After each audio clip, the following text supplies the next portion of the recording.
The sky over Asgard was never meant to break.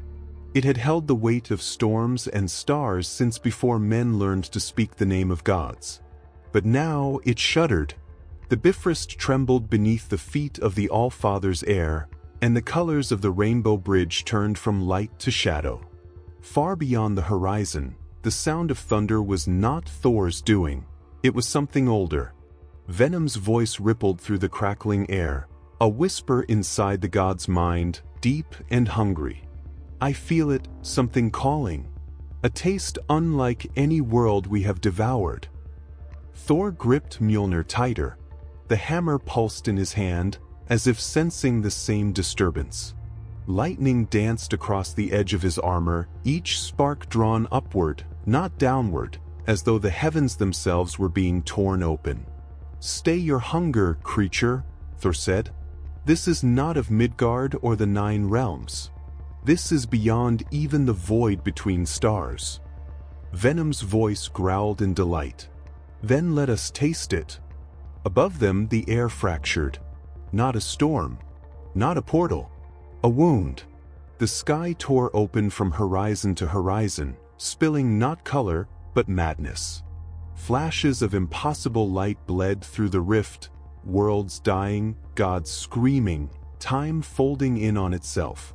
A sea of voices poured out, crying in 1,000 tongues. Thor staggered back, raising Mjolnir against the wind that followed.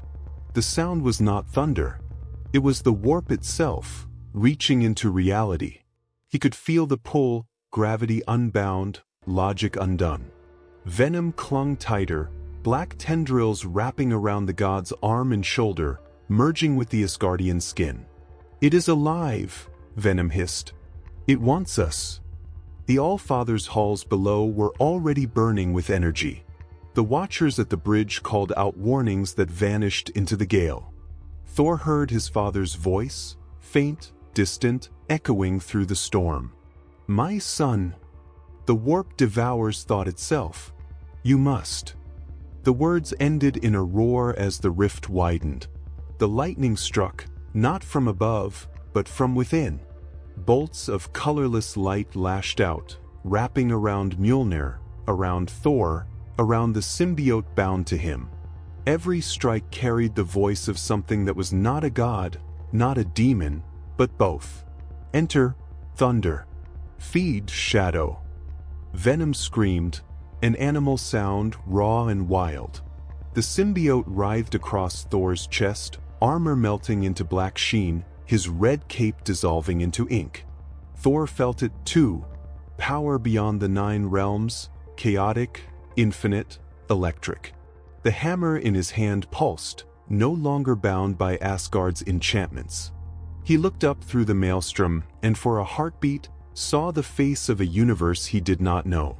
Stars collapsing inward, a throne of gold drowning in blood, a galaxy screaming under its own weight, and beyond it all, something watching. The Bifrost shattered. Its shards flew upward, caught in the vacuum of the rift. The rainbow turned to static, light twisting into unrecognizable shapes. Thor tried to hold the bridge steady, summoning the full might of his power, but even thunder cannot silence infinity. He roared, voice shaking the void. "By Odin's command, I will not yield." The answer came from everywhere. "Odin is dust. You are lightning, and lightning belongs to the storm." The rift widened further, consuming the stars above Asgard. The air screamed. The sky folded inward. Venom's tendrils wrapped around Thor completely now, merging god and symbiote until no line remained between them. Their voices merged too, two wills becoming one. "If we fall," Thor said through gritted teeth, "then we fall as one." "Yes, together." They stepped forward into the tear. The world inverted. Light became sound. Sound became hunger. For a single instant, Thor felt everything. Every life in the cosmos. Every death. Every scream that had ever echoed in the warp. It was an ocean without bottom. A storm that never ended. the birthplace of all gods and the grave of all truth.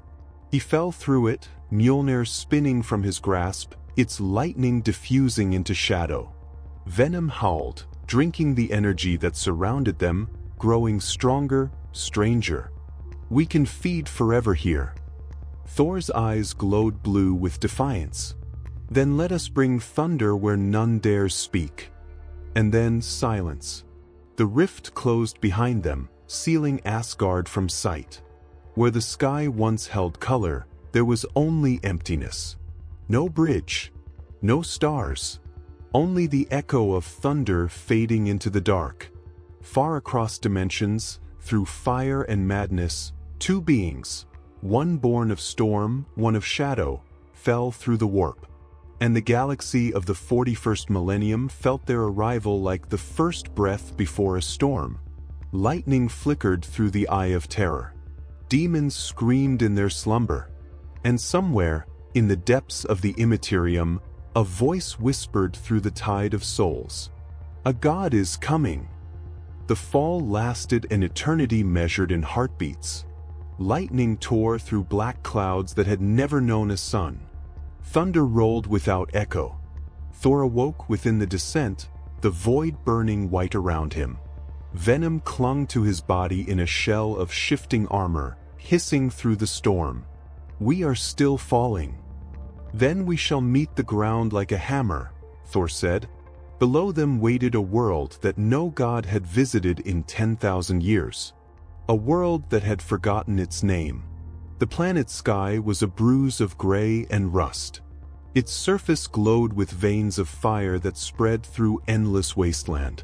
Once, it had been part of the Imperium. Now it was only another dying ember in the Empire's corpse. Thor struck first. He fell like a meteor, his landing carving a crater of molten glass across a plain of black sand. The shockwave split the clouds.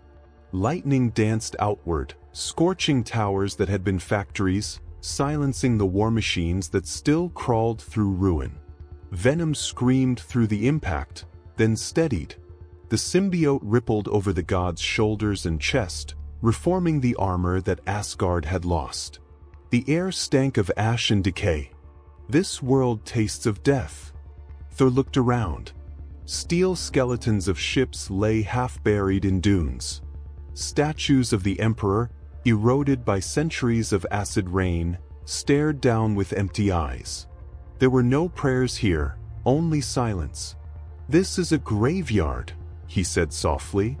A realm that has forgotten even how to curse its fate. Something moved in the distance. Figures, thin and bent, crawling from beneath the wreckage. Survivors. They wore tattered uniforms of the Astra Militarum, armor rusted to their bones. Their eyes were hollow, their movements slow. They looked at the god who stood in the crater's center, his lightning burning blue against the horizon. One of them dropped to his knees. Emperor, protect us. Another whispered, voice trembling. Is it him? Thor frowned. He could feel their fear, their desperation. Emotions so heavy they pressed against his chest. He took a step forward, lightning coiling around his arm. I am not your emperor, he said. I am. The ground beneath him trembled. Venom turned sharply, tendrils rising like blades. Something comes. From the wastes beyond the crater rose shadows, creatures of iron and flesh, their bodies fused by warp energy. Eyes burned within rusted helmets. Voices spoke in binary chants. Servitors, machines reanimated by the warp's infection. The soldiers screamed. The shadows opened fire, lost bolts slicing the air. Thor raised his arm. The lightning struck. The storm answered. Bolts of divine energy shattered the sky, burning through the servitors in arcs of white flame. Each strike carried the sound of worlds breaking. The ground cracked beneath his feet, splitting open to reveal the molten heart of the world. Venom leapt from his body, spreading across the battlefield like black fire. Tendrils pierced through steel and bone, absorbing corrupted flesh, purging the infection in a storm of teeth and hunger. We feed. We cleanse. The air filled with screams, machine and human alike. The battlefield became a storm of thunder and shadow. When it was over, nothing moved. Only ash drifted in the electric haze. Thor stood in silence, Mjolnir raised high, lightning coiling around his arm like a serpent returning home. Venom rejoined him, the armor sealing once more around his form. The surviving soldiers stared at the god before them. One crawled forward, face streaked with soot and tears. What are you?" Thor looked down. In his reflection within the man's eyes, he saw both the Asgardian and the symbiote, light and shadow, creation and hunger. He did not know which of them the man was speaking to. He answered simply, "A storm that remembers mercy." The sky above them rippled. Lightning twisted into crimson instead of blue. Venom hissed. "The warp stirs. It knows us now." Thor lifted his gaze. Within the clouds, faint shapes coiled, massive forms, wings of fire and bone, watching from beyond sight. The demons had awakened to the sense of power. He turned toward the soldiers. Their faces were pale, their bodies trembling. He could feel the terror rising again, heavier now than before. "These people are broken," Venom whispered. "Let them feed us. Let them strengthen us." Thor's voice cut through the smoke. "No, we will not feed upon weakness. We will give them strength. Strength is hunger. Then let them hunger for the light." He lifted Mjolnir high, the hammer roaring to life once more. The clouds parted. For the first time in centuries, rain began to fall, clean, electric rain that hissed where it touched the ground. The soldiers looked up, mouths open in awe. Venom tasted it through Thor's skin. "This rain is not of this world." "No," Thor said, "it is of mine."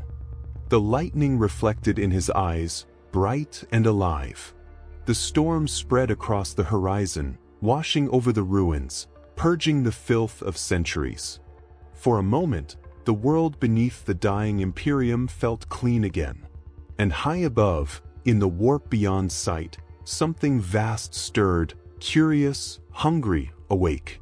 A voice without form whispered through the tide of the immaterium. "A god walks among men. The storm has entered our sea." Thor stood among the survivors, silent, watching the horizon. Venom pulsed across his chest, whispering in quiet rhythm. "This world has no gods left." Thor's reply was calm. "Then we shall remind it how to believe." Thunder answered, rolling through the dark. The world of ashes listened. The storm had passed, yet its echo remained.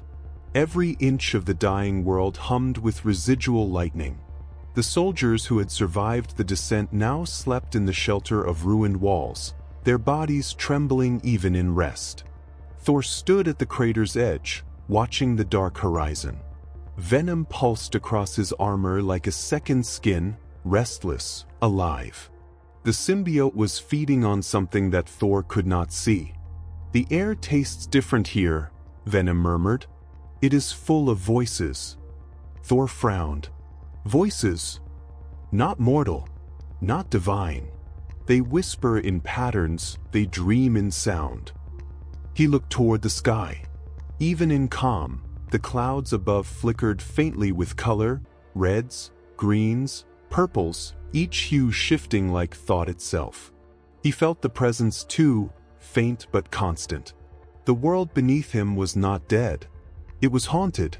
Venom moved again, crawling from Thor's shoulders down his arm, liquid black glistening in the faint lightning. The tendrils stretched outward as though tasting the wind. "There is something beyond the air. It speaks in hunger. It welcomes us." Thor's voice was sharp. "The warp. The sea that is not a sea. The storm beneath storms. It knows us." Thor felt the faint pull, not gravity, but invitation. The energy here was wrong, wild, seductive. Even Mjolnir's runes flickered as though uncertain. "Stay your reach," Thor warned. "The warp devours all who taste it." Venom hissed softly. "Then it will learn what devours us." The first surge came at dawn. Thor had not slept, gods rarely did. He stood among the ruins as the morning light broke through the clouds, faint and metallic. Venom was silent, still, too still. Then the air around them trembled. The world's surface began to glow with faint, shifting veins of light. They pulsed in rhythm with the symbiote's heartbeat. Thor felt the change before he saw it. The black armor that had always been Venom's form began to ripple with iridescent sheen. Not merely black, but streaked with silver and violet, the colors of the warp itself. Venom's voice deepened. "We see everything. Venom, we see through the walls between." The ground beneath them shook as visions flashed across Thor's mind, worlds burning, fleets collapsing, gods screaming through eternity. Each image sharper than the last, until it was no longer vision but memory, as though the warp itself had poured its knowledge into them. Venom's body shivered, expanding across Thor's back like wings. "We are inside the current now. We feel their fear. We taste their gods." "Enough!" Thor roared, his voice cracking through the storm. Lightning erupted from his hands, burning through the symbiote spread. Venom recoiled, hissing, retreating to his chest. "Do not deny us this strength," the creature said. "You fight gods that have no shape. You need me whole." Thor's gaze was cold. "Strength is not the same as corruption. You call it corruption. We call it evolution." For a long time, neither spoke. The thunder above had quieted to a low hum. The warp's glow shimmered faintly in the sky, and beneath it, Thor felt the pulse of the world beating again, slow, heavy, like a dying heart remembering life. Venom whispered, "Do you feel it? The power beneath everything? This galaxy is built on suffering, and suffering feeds it." Thor nodded grimly. "I feel it. A storm without end. A war without reason. We could change it. We could feed upon it and make it ours." Thor turned his gaze upward. His eyes glowed faint blue. "No, Venom. We will not feed upon the broken. We will heal what can be healed. You would heal a storm by walking through it. That is what thunder does." As night fell again, Venom stirred once more. Its tone was quieter now, almost reverent. "Do you hear them, Thor? The gods of this place?" Thor listened. Through the faint wind came whispers, low, cruel, endless. Not words, but intentions. Mockery, invitation, hunger, the voices of chaos. He could sense them now as he once sensed storms, vast, old, watching. They did not speak his name, but they felt him, and in their way, they feared him. "They are calling to us," Venom said. "They call to me. Then let them call. They promise power. They promise chains." The ground erupted around them. Flames burst from fissures as if answering the conversation. The sky screamed. Out of the dust rose new shapes, demons, crude and unfinished, their forms flickering like nightmares trying to remember flesh. Thor raised Mjolnir. Venom spread across his arms, forming blades from shadow. Together they struck. Lightning burned through the monsters. Venom's tendrils tore through their formless bodies, drinking their essence before it could return to the warp. The air filled with steam and silence. When it was over, Venom's armor glowed faintly from within, veins of light pulsing beneath the black. Thor looked down at the remains of the demons dissolving into the dust. The symbiote's tone was different now, deeper, calmer. "We understand them now." "Understand? They are not gods. They are echoes of thought. And we are thought made flesh." Thor said nothing.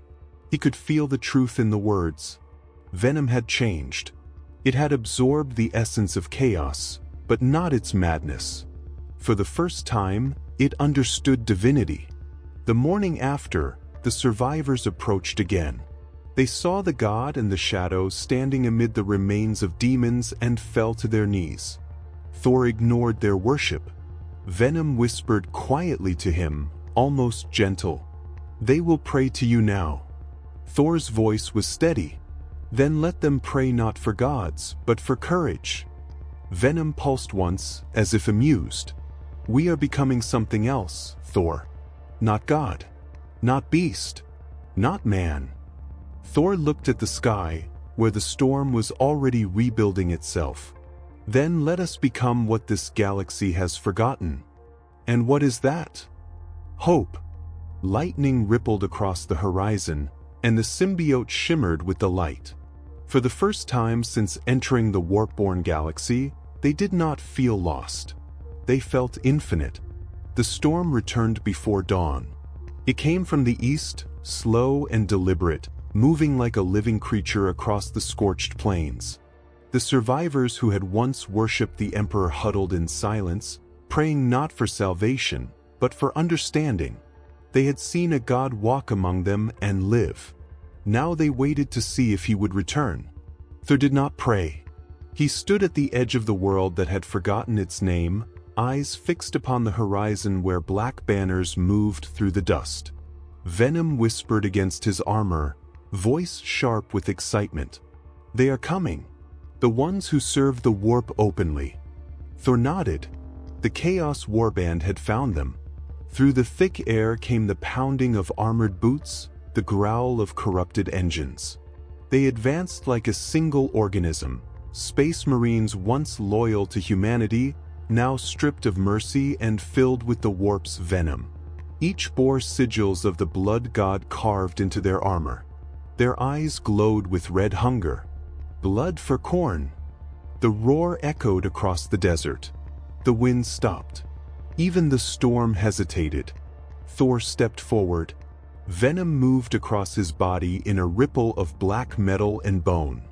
Their fusion was now seamless. The god and the symbiote no longer separate, no longer rivals. They were something new, divinity clothed in hunger. He raised Mjolnir, and the hammer began to hum. The first bolter fire screamed toward him. He turned his wrist and caught it. The rounds dissolved into light before they reached his chest, disintegrating in midair. Venom laughed, the sound like thunder rolling through a cave. "They bring toys to a storm." Thor took another step. Lightning danced across the surface of the world, crawling up shattered metal and burnt stone. Each step cracked the ground open, veins of blue light spreading beneath his feet. "Leave this place," Thor said, his voice calm. His words carried through the storm as if the wind itself obeyed him. "Your war has no purpose here." The Chaos Champion leading the warband laughed. His armor was crimson and gold, his sword still dripping with the blood of the innocent. "Every world is our altar. Every death is our hymn." Thor's eyes glowed white. "Then I will silence your song." He hurled Mjolnir. The hammer flew like the first heartbeat of creation. It tore through the air, leaving trails of lightning behind. When it struck, the ground exploded in light. A dozen traitor marines vanished, their armor turning to molten glass that shattered into rain. The survivors watched in awe. The thunder did not stop, it spoke. Each rumble became a word. Each flash of light carried a sentence older than language. Venom felt it too. The symbiote vibrated with each strike, absorbing the rhythm, amplifying it. "They hear you, Thor. Your storm has a voice now." The god smiled faintly. "Then let it speak for the broken." He lifted both arms. The sky obeyed. The storm descended in full. Lightning cascaded in curtains of white fire, each bolt striking with perfect precision. Demons began to crawl from the warband's banners, creatures of flesh and rage, birthed from worship. They came screaming, their forms half solid, half memory. Thor met them without fear. The lightning did not burn them. It purified them. Each demon that met the storm turned to glass, their howls freezing into silent sculptures. They remained that way for a moment, beautiful, terrible, immortal. Then they shattered. Venom spread wide across Thor's back, forming wings of shadow threaded with electric light. Together, they moved like the sea made flesh. Where Thor's strikes landed, Venom's hunger followed, devouring what corruption remained. "We cleanse," Venom whispered. "We feed." The Chaos Champion charged through the flames. He swung his sword, a relic of old hate, aimed at Thor's chest. The impact shook the air, sending waves through the sand. Thor caught the blade with one hand. Lightning exploded between them. The steel melted in his grasp. The warrior screamed. His armor began to boil, his flesh turning translucent as the storm reached through him. Thor's eyes never wavered. "Your god cannot hear you," he said, "because even gods fall silent in the storm." The champion collapsed, his body crystallized into a statue of glass and lightning. Then he was gone, shattered by the next gust of wind.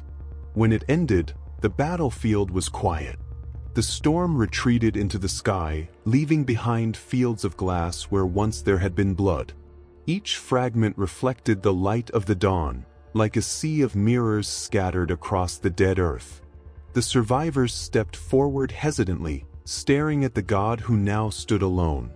Thor turned toward them, his armor crackling with soft energy. Venom's voice came through him, calm, almost reverent. "They look at us as they once looked at the Emperor." Thor nodded slowly.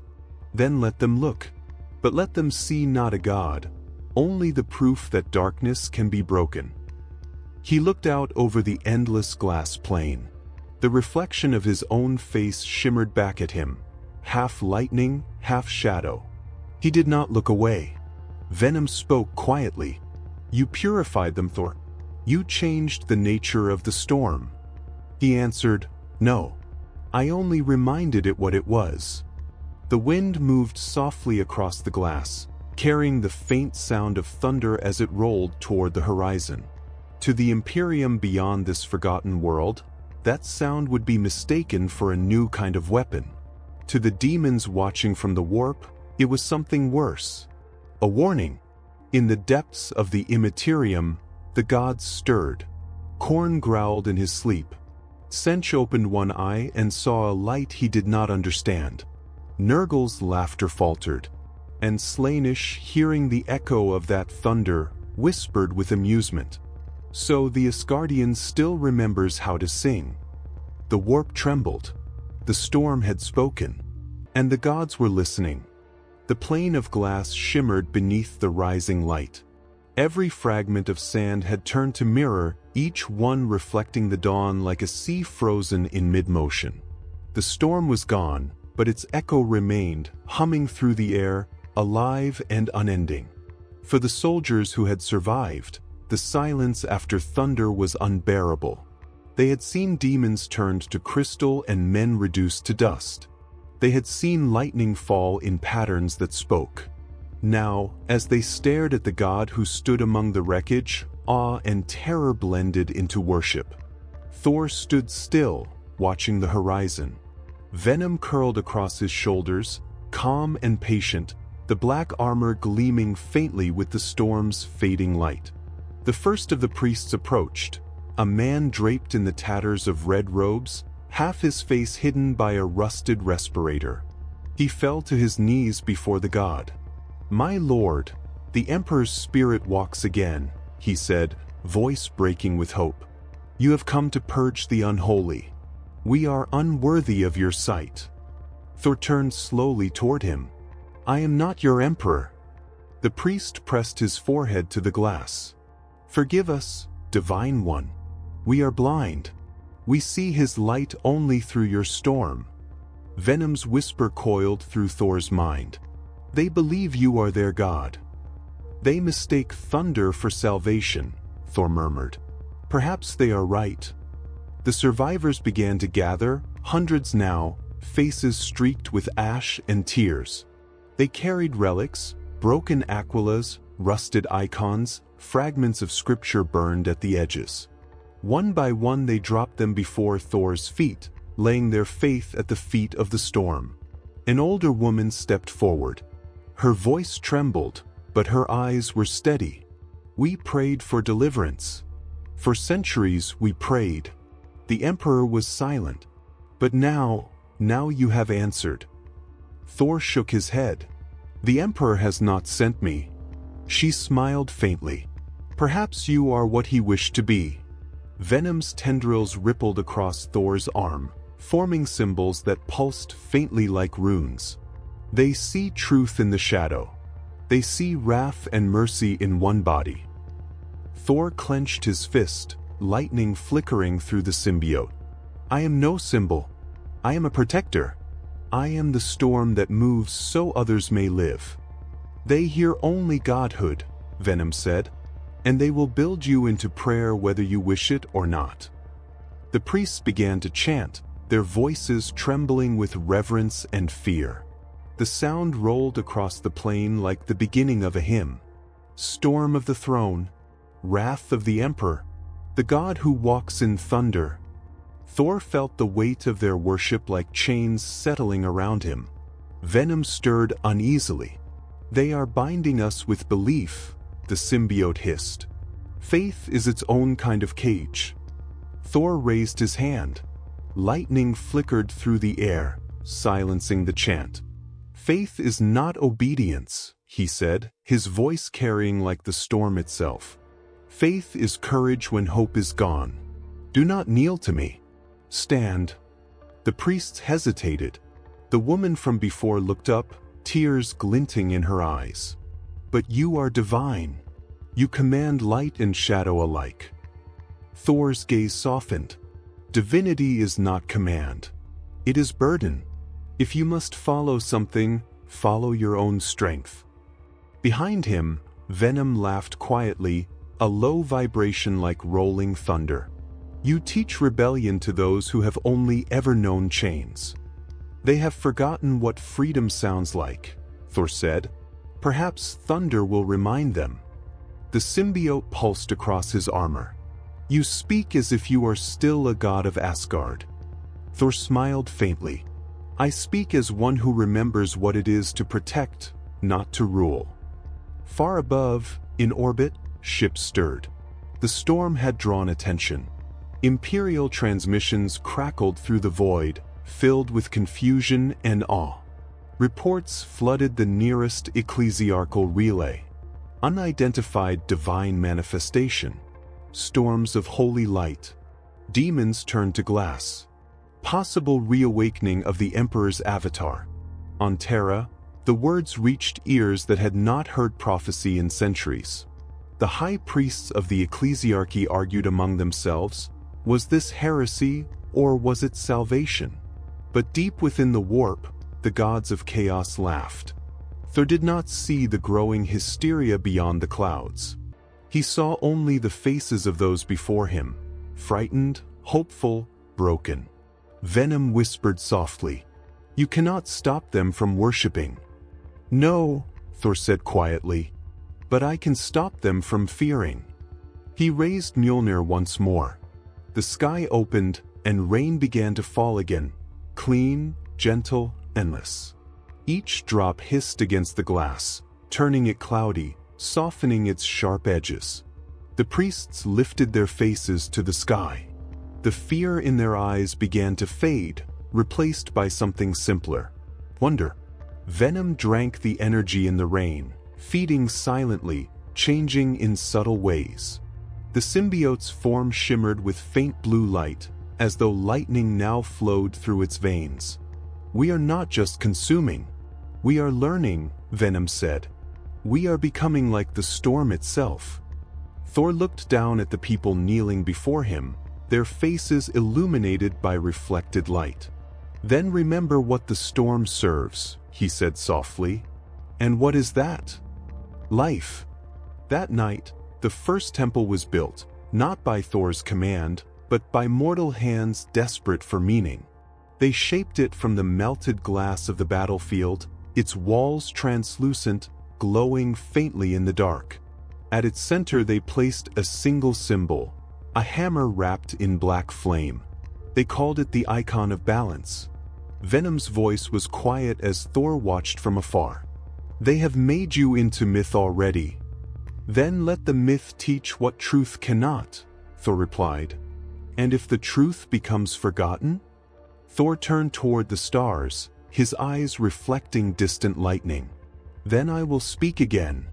Thunder rolled across the plain, slow and deep, carrying his promise through the night. The priests listened, hands pressed to the ground, believing the voice of the storm itself was answering their prayers. And in the immaterium, the gods stirred uneasily. For the first time in 10,000 years, faith had been born from courage rather than fear. The night after the storm never ended. Lightning shimmered above the glass plains, trapped in the clouds like a memory that refused to fade. The people slept beneath makeshift shelters, their dreams filled with the sound of rain. But Thor did not sleep. He stood upon the highest ridge, eyes fixed upon the horizon, where the wind was beginning to twist. He could feel it, something moving through the immaterium, watching, waiting. Venom pulsed across his armor, restless, hungry. "They whisper again," the symbiote murmured. "The voices from the sea of madness. They smell us. They want to feed." Thor's hand tightened on Mjolnir. "Then let them come." "We do not wait for prey," Venom hissed. "We hunt." The first wave came without sound. A distortion shimmered through the air, bending light, bending reason. From the cracks in reality, demons emerged, shadows given purpose, hunger given flesh. They crawled upon all fours, their bodies composed of fractured armor and screaming light. Their mouths dripped with fire. Each carried the scent of the warp, the flavor of pure corruption. The priests awoke screaming. The soldiers scrambled for their weapons, though they knew such things meant nothing against gods of the warp. They looked toward the ridge, toward the one who had promised them safety. And Thor was already moving. He leapt from the cliff like a falling star. Mjolnir ignited in his hand, its runes glowing brighter than the horizon. The first demon lunged, its claws cut through the air like broken glass. Thor struck once, and the creature disintegrated into smoke. Venom spread wide across his armor, black tendrils lashing outward, catching another demon mid-leap. The symbiote's body pulsed and rippled as it devoured the creature whole, drinking its essence through the air itself. The demon's scream was not pain, it was disbelief. No being had ever fed upon the warp before. Until now. Venom's voice deepened, vibrating through Thor's chest like the growl of thunder made flesh. "They are not solid. They are sound in thought. We can consume what they are." Thor struck again, sending arcs of electricity through the swarm. Dozens of demons fell, their bodies unraveling into sparks that Venom absorbed greedily. The symbiote's surface glowed faintly now, lines of red and blue lightning threading through its form. "More," Venom whispered.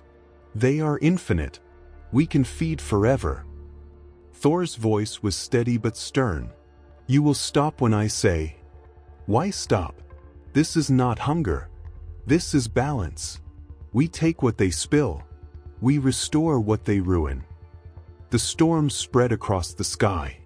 Each bolt of lightning carried pieces of the demon's broken essence, burning them out of existence. But Venom did not destroy. It consumed. The symbiote expanded, tendrils reaching far beyond Thor's body, stretching into the air like roots through water. Every time a demon screamed, its energy flowed into Venom's veins. Every time thunder rolled, the symbiote grew stronger. Thor felt it, the rush of psychic power, the pull of infinite energy. He could see through the warp for a heartbeat, see its rivers, its tides, its endless hunger. He saw faces, billions of them, all twisted in pain and worship. And he saw the gods watching, their attention turning toward him. "They see us," Venom whispered. "They know we can feed on them. Then let them fear us." The largest of the demons emerged from the rift, a thing made of muscle and light, its skull crowned with fire. It towered above the battlefield, its wings spreading like the shadow of night itself.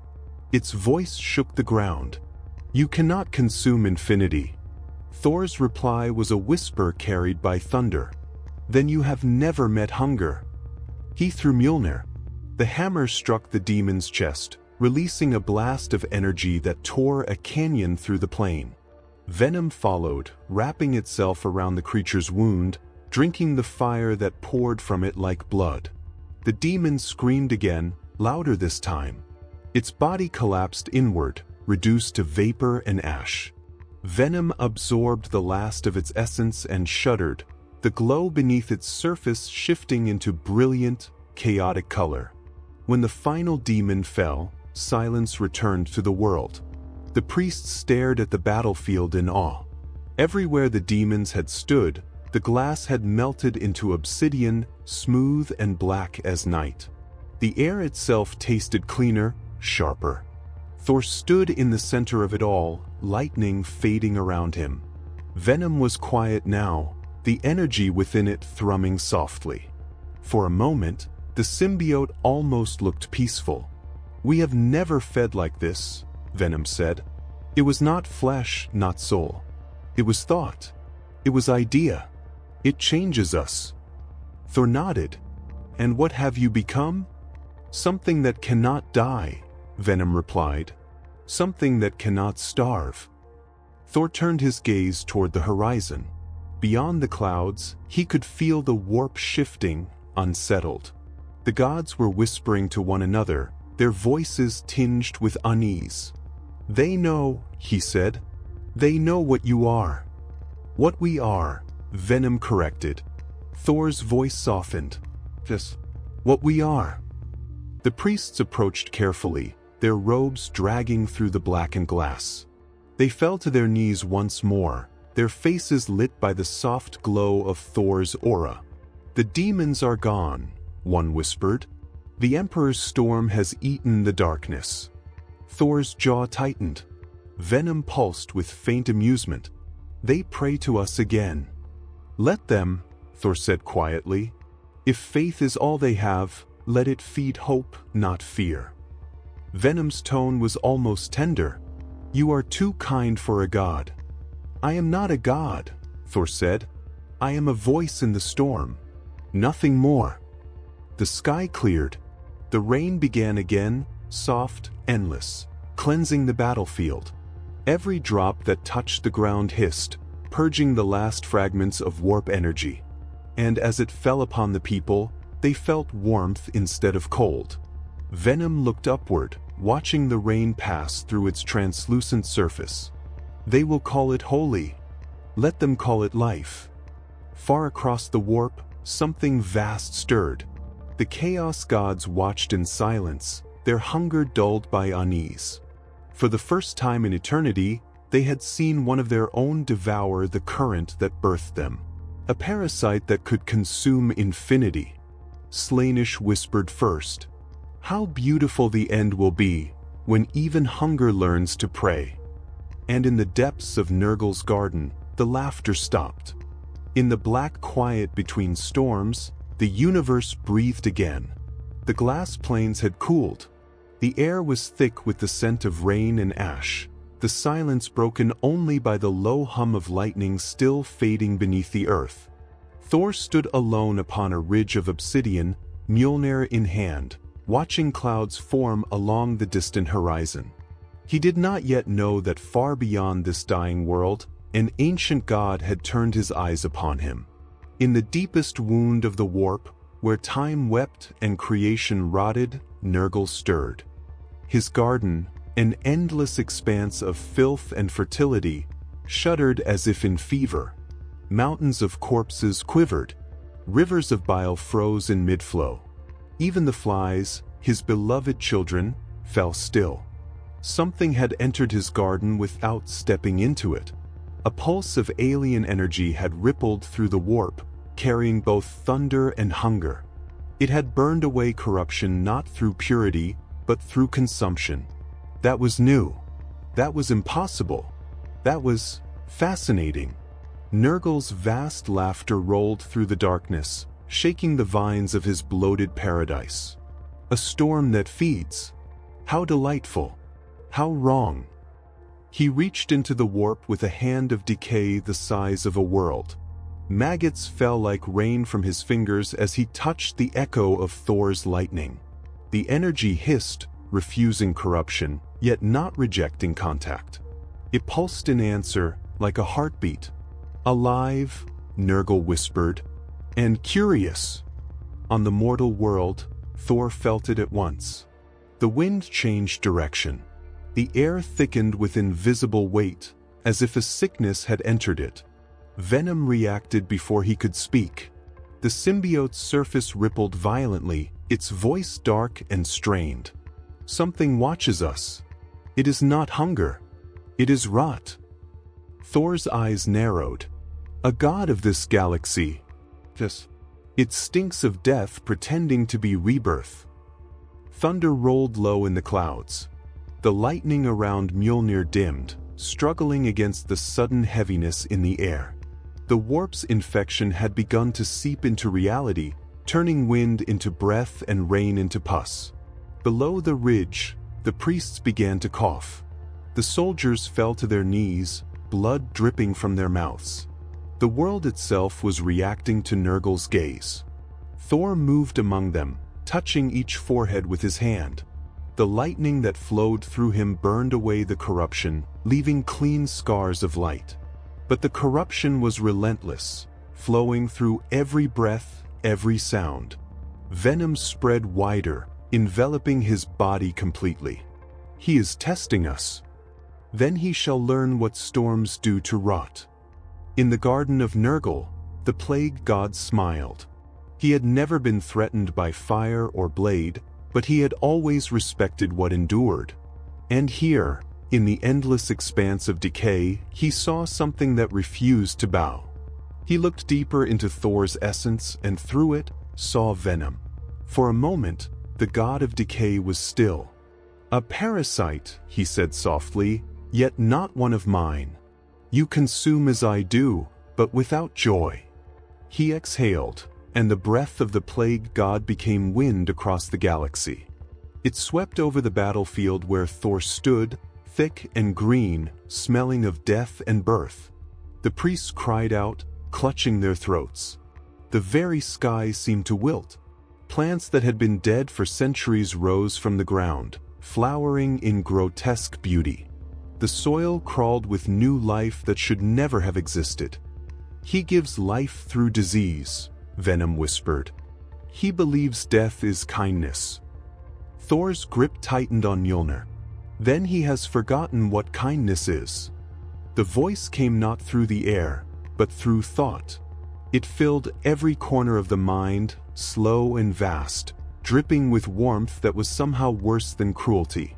Little god of thunder, little shadow that feeds, you do not belong here. Thor raised his hammer, eyes glowing white. And yet we stand. You heal what should fester. You burn what should grow. You undo my work. But you are beautiful. The sound of wet laughter filled the sky. Clouds of green mist twisted into faces, eyes blinking open within them. Every breath carried the scent of soil and corpses. Come into my garden, children of light and shadow. See what true creation feels like. Venom hissed. He calls us to him.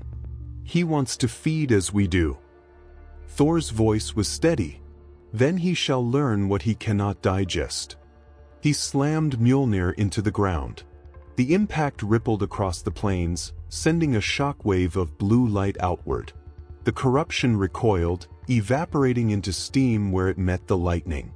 Rain fell once more, clean, sharp, alive. The priests rose weakly, breathing again. They looked to the sky, where the green clouds were retreating. The sound of Nurgle's laughter faded, replaced by the soft rumble of thunder. Thor lifted his gaze toward the heavens. He could feel the god's presence withdrawing, not defeated, but amused. "He is watching," Venom said quietly. "He learns from us even now." "Then so shall we learn from him," Thor replied. "Even rot teaches the living how to endure." In his garden, Nurgle sat upon his throne of flies, still chuckling. He lifted one massive hand, and within it, a single drop of lightning glowed like a captured soul. He turned it over, fascinated.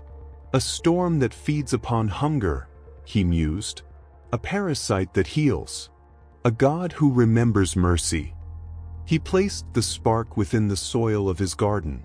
It hissed, resisted, then sank. A single green flower bloomed where it vanished, its petals glowing faint blue. Nurgle's smile widened. "Let us see, storm of another world, if you can thrive where everything decays." Far away, on the black plains, Thor felt a tremor deep within the earth. He looked down, and among the cracks of obsidian, something small pushed through. A single bloom, delicate, green, and faintly luminous. Venom whispered softly, "He leaves us gifts." Thor's eyes narrowed. "Then let this world refuse his mercy." He crushed the flower beneath his boot, and the ground flashed with lightning. Thunder rolled through the void, echoing even within the plague god's garden. For the first time in an age, Nurgle's smile faltered. The rain had ended, but the world still smelled of thunder. Every surface glistened faintly, veins of light threading through black stone like memories of storms. The priests slept again, exhausted, unaware that the battle that mattered most was no longer fought upon their soil. It raged inside the god who had saved them. Thor knelt in silence, his armor cracked, his hand pressed against the earth. The lightning that flowed through him had begun to fade, flickering like breath in cold air. Venom pulsed weakly across his body, its voice uneven, whispering half-formed words. "He touched us, Thor. The one of decay. His power still clings. It burns." Thor's voice was low and calm. "Then we must burn it away. We cannot. The storm within you is fading. I can feel it. You are mortal enough to die, and I am dying with you." Thunder rolled faintly overhead. It did not come from the clouds. It came from within. Thor raised Mjolnir, watching faint sparks dance across its runes. Each rune dimmed, one after another. The hammer was heavy now, no longer effortless. He exhaled, each breath clouded with the smell of ozone and ash. Venom stirred again, crawling up his arm toward the hammer's head. "The warp poisons you, and I cannot protect you unless you let me deeper."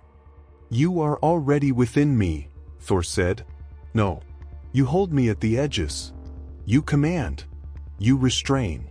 You fear what we could become." He looked at his reflection in the cracked glass beneath him. Half his face gleamed with the sheen of the symbiote, the other half still gold and human. He did not deny the truth. "I fear not power," he said. "I fear what power forgets." "Then remember." The wind rose, carrying voices from the distance, faint, broken hymns sung by mortals who still prayed to the storm. Each sound echoed inside Thor like a heartbeat, but weaker now. He could feel the fracture between himself and Venom widening.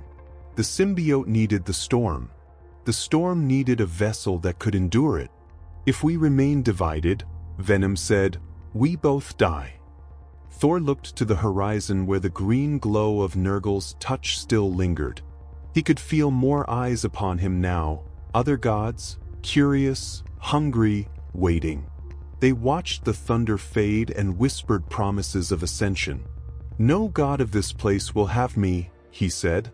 "Then take me instead," Venom replied. "Not as armor, not as weapon, as self." Thor hesitated.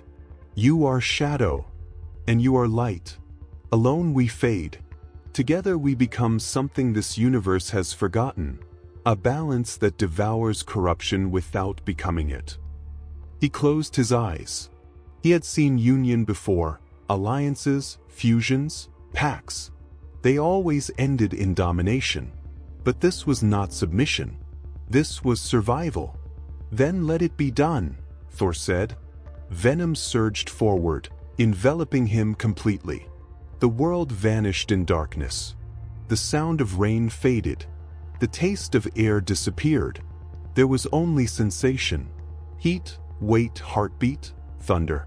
The symbiote flowed into his veins like molten iron. It wrapped around his bones, through his nerves, into his mind. Every memory he had ever known, every battle, every cry, every storm, flashed before him in a blur of white and black. He heard his own voice echoing through the void. "Who are you?" And Venom answered, not with words, but with feeling. A mirror of hunger that was not evil, but need. A shadow longing for a place that was not exile. We are everything the gods abandoned. We are what remains when worship ends.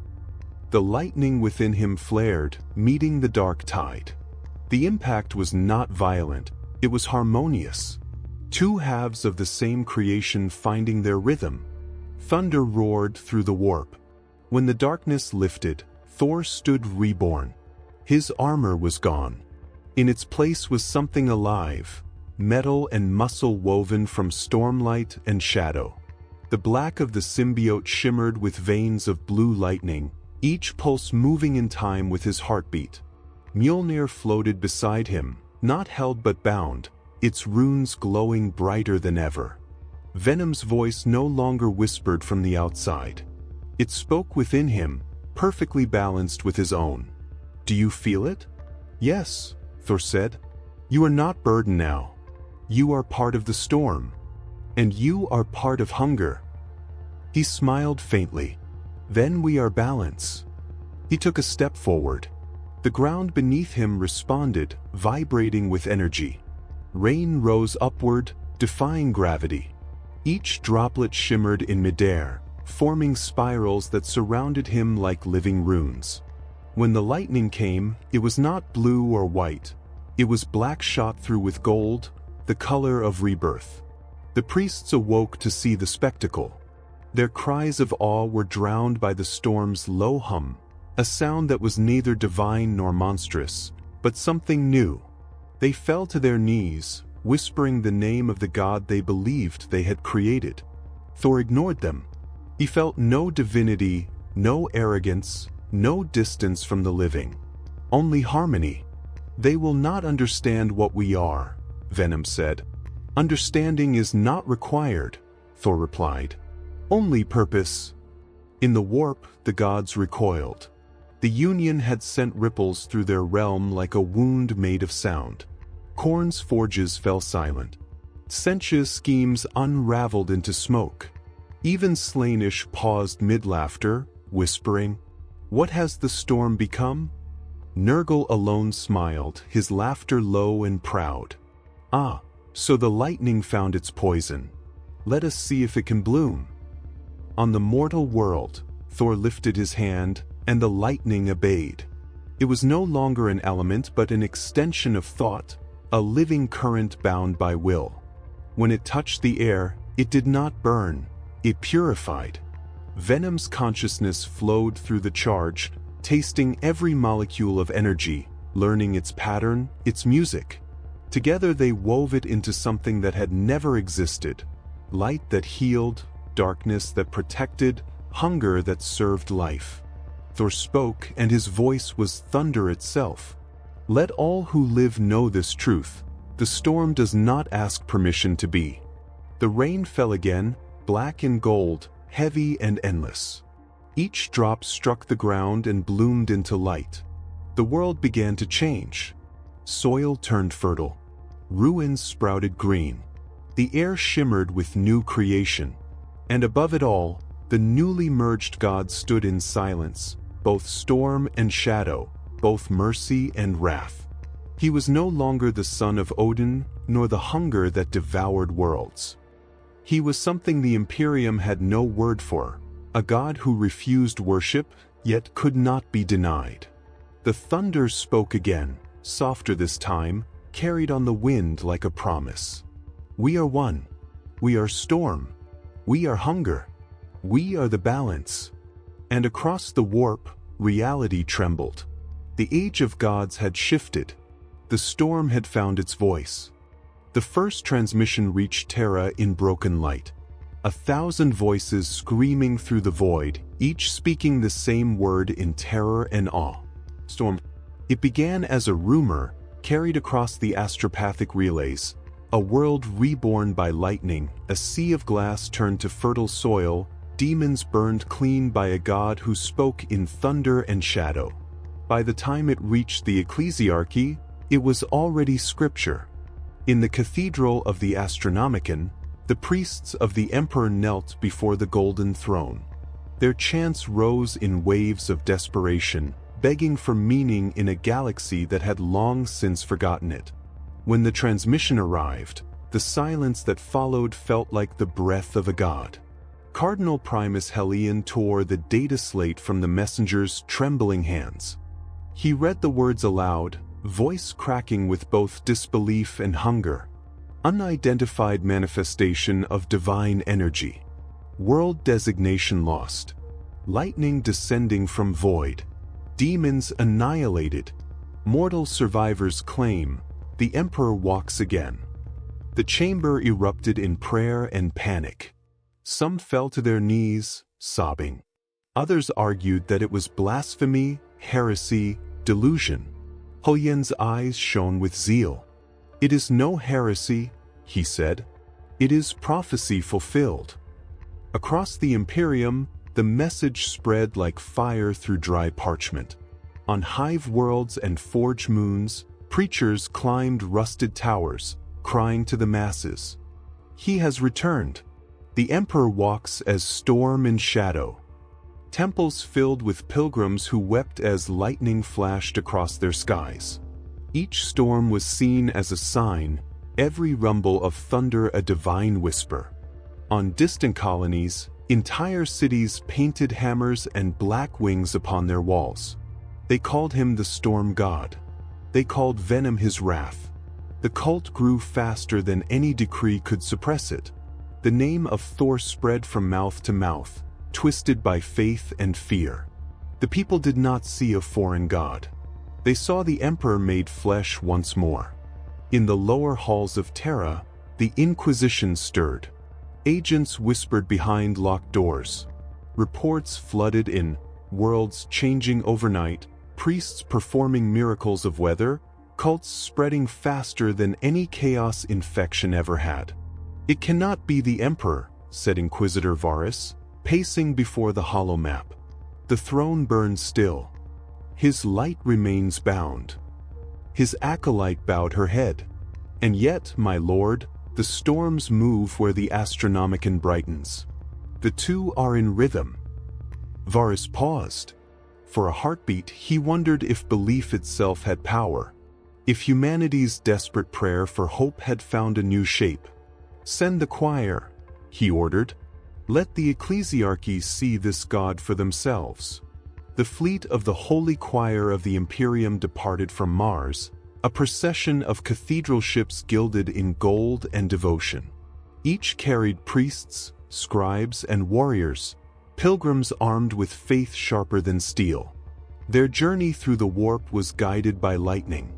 Every corridor flickered with stormlight, every prayer filled with static. The astropaths cried out in dreams of thunder. They saw two beings walking within the tempest, one of light, one of shadow. Their voices spoke together as one. We are not your gods. The ships trembled. Dozens burned out of the warp in panic. But the rest pressed onward, driven by fanatic conviction. On the reborn world, Thor stood at the center of a growing city. The priests had built monuments around him, glass towers that sang when the wind passed through them, shrines that caught rain and channeled it into endless rivers. He had not commanded them to build. He had only watched as faith took shape without his will. Venom moved quietly within him, calm but alert. They build without your word. They pray to you without your consent. I gave them hope, Thor said, and hope becomes hunger. Hunger is my language. Then speak it carefully. Venom laughed, a sound like a rolling storm. They do not worship me as your wrath. They worship me as proof that you bleed. Thor frowned. They should not see gods in what can die. They need to. The sky split open again, this time not by the warp, but by man. The choir of the Imperium descended, their ships cutting through the clouds like falling stars. Bells rang from orbit, their toll shaking the atmosphere itself. The people fell to their knees, believing the heavens had come to witness their faith. Thor watched silently as the ships landed upon the plains of glass. Thousands of robed priests emerged, banners high, their voices joined in a single, echoing chant. Glory to the Emperor reborn! Glory to the storm god! Venom hissed softly. They bring worship as weapon. Thor nodded. They bring judgment dressed as prayer. Cardinal Hellion stepped forward, flanked by soldiers of the ecclesiarchy. His armor gleamed like the sun, every inch engraved with scripture. He fell to one knee before Thor, eyes wet with tears. We have waited 10,000 years, my lord, he said, and now you have returned to cleanse what has fallen. Thor's voice was calm, almost gentle. I am not your emperor. Hellion's smile did not falter. The emperor has many names. You are his storm, his fury made flesh, his light clothed in shadow. Venom stirred within him, impatient. They cannot hear truth when their hearts are full of hunger. Thor raised his hand, and the air stilled. Lightning gathered, coiling into a sphere of pure energy. It hovered between them, brilliant and soundless. Look upon this, Thor said. This is power. It does not worship. It does not rule. It moves because it must. The lightning pulsed once, then dissipated into harmless mist. Faith is not obedience. It is choice. The priests murmured among themselves, uncertain, afraid. Hellion's eyes hardened. If you will not call yourself emperor, then perhaps you are his test.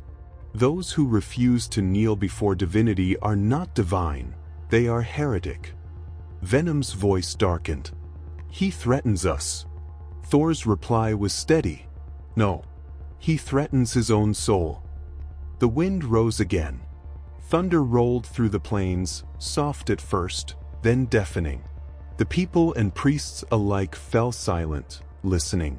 The storm spoke, not in words, but in feeling. It carried warmth and fear, light and shadow intertwined. For a single moment, even the most devout among them understood that they stood not before a god, but before something older than worship, a force that did not crave faith, only motion. When the thunder faded, the priests found themselves on their knees, not out of reverence, but awe. Cardinal Hellion stared at Thor and whispered, "Then you are not emperor. You are the storm itself." Thor turned away. "Then remember what storms do, Cardinal." Hellion hesitated. "What do? They pass." Far above, the ships of the choir burned brighter than the stars. Their astropaths sent messages across the void, carrying the new proclamation. The Emperor walks again. His form is the storm. His wrath wears shadow. His name is balance. And thus, a new faith began, the choir of the storm. The Imperium would never be the same. And in the warp, the gods laughed, for they had seen it before, the birth of another religion to light the fires of another endless war. The storm had become a song that echoed through the galaxy. Every world that heard it changed in some small way. Some knew hope again. Others knew only fear. But in the immaterium, the gods of the warp heard something far more dangerous: balance. A sound the warp was never meant to carry. And they moved to silence it. In the palace of excess, Where every heartbeat was a symphony of pleasure and pain, Slaanesh stirred from stillness. The Prince of Desire reclined upon a throne made of motion itself, eyes half closed, listening to the mortal prayers that filled the void. Each prayer carried the sound of lightning. Each one burned. "A god who refuses worship," Slaanesh whispered, voice dripping with fascination. "How deliciously arrogant." The prince smiled and reached through the warp with a hand woven of color and song. Where the fingers passed, reality melted into beauty and terror. A shape began to form, a reflection of the storm, perfect and corrupt. Let us see if this purity can resist temptation. In the crystal maze of fate, Tsench unfolded. The air itself bent under the god's laughter, a chorus of infinite tones echoing across eternity. Every strand of fate shimmered before him, countless threads of probability tangled into madness. He saw the lightning that had burned through his design. He saw mortals believing in something outside his control. His 1,000 eyes blinked in unison. Unacceptable! He reached into the maze and drew forth a sliver of his own essence, a being made of thought, calculation, and deceit. It took shape as a humanoid of mirrored feathers and shifting light. "Find this thunderborn balance," Tsench commanded. "Twist it until it prays to itself." On the reborn world, the air began to shimmer. Thor stood among his followers, the black and gold rain falling gently around him. Venom moved quietly within, its voice subdued but alert. "They come," the symbiote murmured. "Two of the great ones. One of desire, one of change." Thor's eyes lifted to the sky. The clouds above trembled, shifting between colors that no mortal eye could name. From their depths descended two figures, beautiful, radiant, monstrous. Slaanesh's avatar took form first, a being of perfect symmetry, neither man nor woman, draped in silk and shadow. Its smile was soft, its gaze unbearable. Tsench's manifestation followed, a creature of mirrors and wings, its body refracting light into impossible geometry. Where it moved, the world's reflection bent like water. They landed upon the plain, the air vibrating with divinity and deceit. Thor spoke first. "Name yourselves and speak your purpose." Slaanesh smiled, each word a melody that seemed to stroke the mind. "We are admiration, my beautiful storm. We are what mortals see when they look upon you. Their awe, their desire, their fear, these are my children. And you have fed them well." Tsench's voice was cold and sharp, layered with 1,000 tones. "And I am the thought behind their worship, the pattern in their faith. You disrupt the design. You threaten the dream. Balance cannot exist here." Venom's voice growled low, vibrating through Thor's body. "You call corruption creation." Slaanesh laughed softly. "Everything pure seeks to feel. Everything strong longs to be adored. Even gods." Thor's gaze did not waver. Desire is not evil, but when it rules, it rots. Tsench spread his mirrored wings. "And what is balance but stagnation? You bring stillness to a sea that must churn. I offer you a place among us. Let your lightning illuminate my design. Serve change." Thor raised Mjolnir, the runes glowing gold and black. "I serve motion that gives life, not madness that feeds itself." The two gods smiled in unison. Then they struck. Slaanesh moved first, its presence folding the air into pleasure and pain. Every mortal within sight fell to their knees, eyes wide with ecstasy and terror. The air filled with music so beautiful it was unbearable. Thor staggered, his heart pounding too fast, his breath catching. Venom screamed within him. "Resist! It feeds through sensation." Lightning burst from Thor's chest, tearing the song apart. The air turned to thunder. Slaanesh's perfect form cracked like glass, but the god only laughed. You resist me. That makes you mine. Tsench's avatar moved through the lightning like smoke, weaving spells that twisted gravity. The sky turned upside down. Rain fell upward. The world folded inward like a reflection collapsing. Thor swung Mjolnir, shattering reality's edge. The blow tore through illusions, cutting paths of clarity through chaos.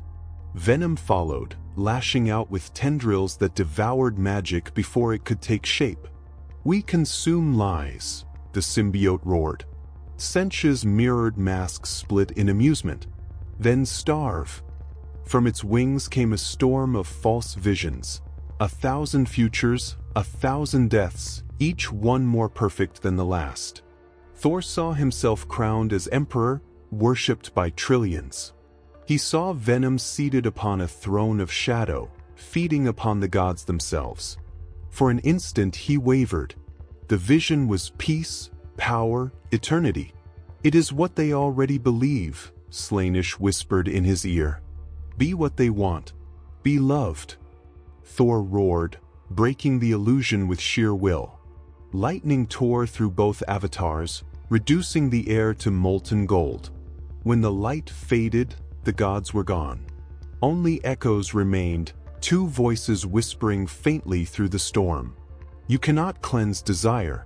You cannot silence thought. Venom's tone was darker now, weary but unbroken. They will come again. They already have, Thor said. They come every time mortals forget that power must serve, not rule. He looked toward the horizon where the choir's ships still orbited, their lights glittering like artificial stars. They will twist my name soon enough. Then we remind them what the storm means. In the depths of the warp, Slaanesh and Tsench reformed within their realms. Their laughter was quiet but knowing. He resists, said Slaanesh. But every act of defiance is a note in my song. And every victory is a thread in my web, Tsench replied. He will learn that balance is just another word for surrender. They watched the lightning ripple through their sea of madness, and they smiled. Back on the mortal world, Thor stood alone beneath a sky filled with auroras that no science could name. Venom's voice whispered softly, almost reverent. We fight gods and mortals alike. How long before both see us as enemy? Thor raised his eyes to the stars. When that day comes, we will answer as we always have. With thunder. With truth. The storm broke again, not in fury, but in clarity. Its voice rolled through heaven and hell alike, a reminder that even among gods, there are some who serve motion, not dominion. The rain had ceased, but the world still lived in the echo of thunder. The air was heavy, charged with quiet aftermath. The priests rebuilt their temples, the soldiers repaired their faith, and the name of the storm god spread like a pulse across the Imperium. But Thor's gaze was not upon the heavens. It was upon the ground, upon the dead. The battle against the demons and the choir's crusaders had left behind bodies that did not rot. They shimmered faintly, their armor fused to flesh, their veins glowing with unnatural light. Venom stirred uneasily. These warriors were changed, it whispered. Their essence is neither mortal nor divine. It is constructed. Thor knelt beside one of the fallen soldiers, his gauntlet resting on the fractured ceramite. The body beneath still breathed faintly, trapped between life and decay. He recognized the emblem upon the armor, a stylized winged skull, the mark of the Adeptus Astartes. Space Marines, Thor murmured. Sons of man, built from gods they do not know. Venom slithered across the body, examining the wounds. Their blood is engineered. Their flesh is machine and miracle intertwined. But this one, the symbiote's tendrils pulsed as they touched the marine's neck. The blood hissed where it met Venom's surface, not with rejection, but recognition. It calls to us. Thor's eyes narrowed. What are you doing? Listening. The tendrils sank deeper, merging briefly with the dying warrior's veins. The moment they touched, venom convulsed. Bolts of psychic static rippled through Thor's body, and visions filled his mind. He saw laboratories of Mars, vaults of forbidden knowledge. He saw gene seed vats guarded by robed priests and iron angels. He saw the Primaris Project, the Emperor's final attempt at perfection through flesh.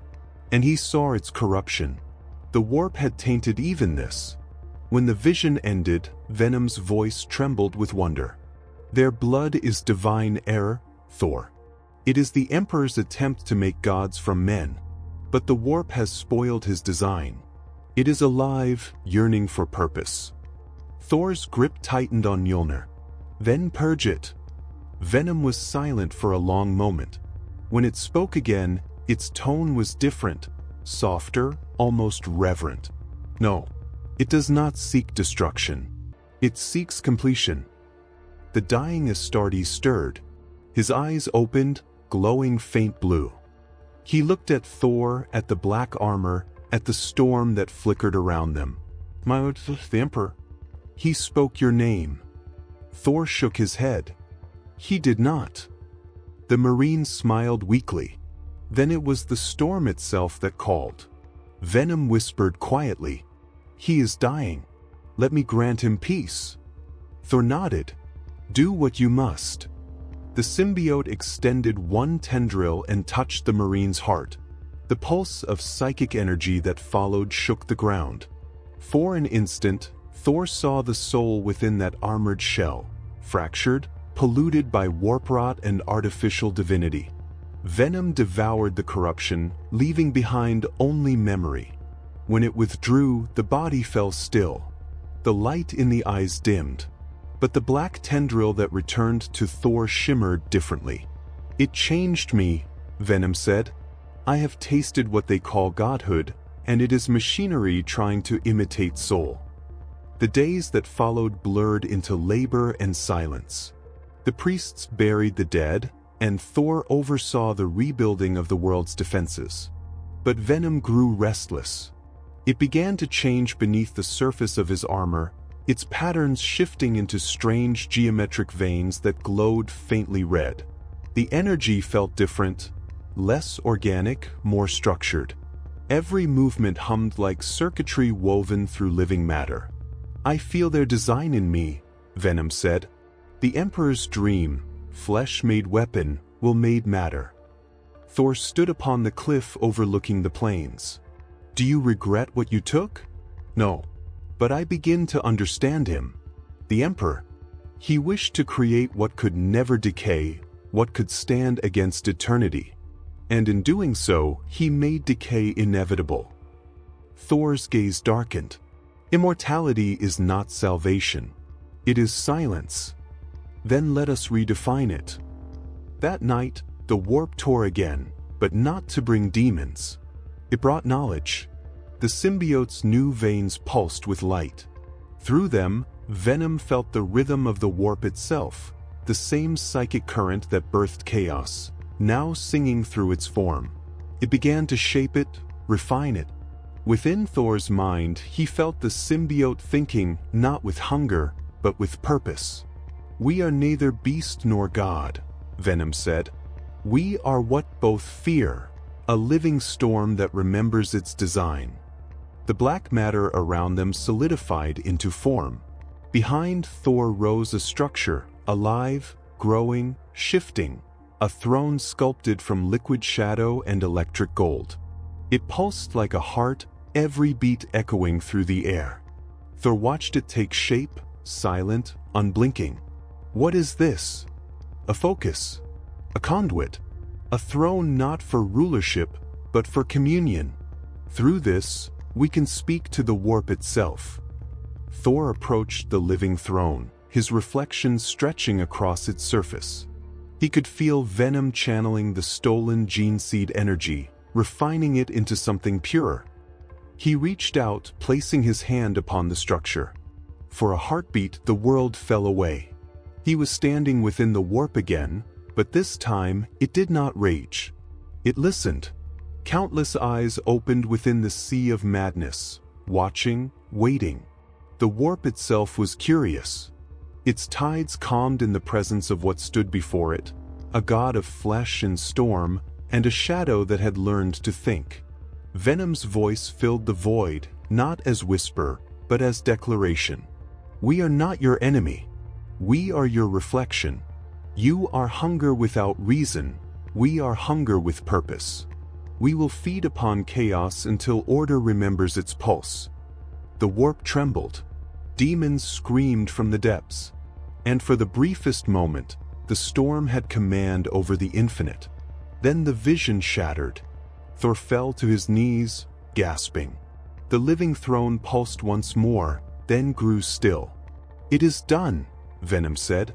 We are no longer bound by biology. We are idea given breath. Thor rose slowly, his eyes faintly glowing. He felt lighter, stronger, yet burdened by something greater than flesh.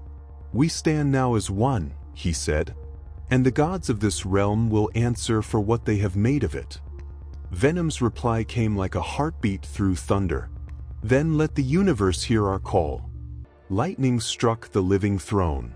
The impact sent shockwaves through the warp, carrying a single sound across eternity, the roar of a god who had learned to evolve.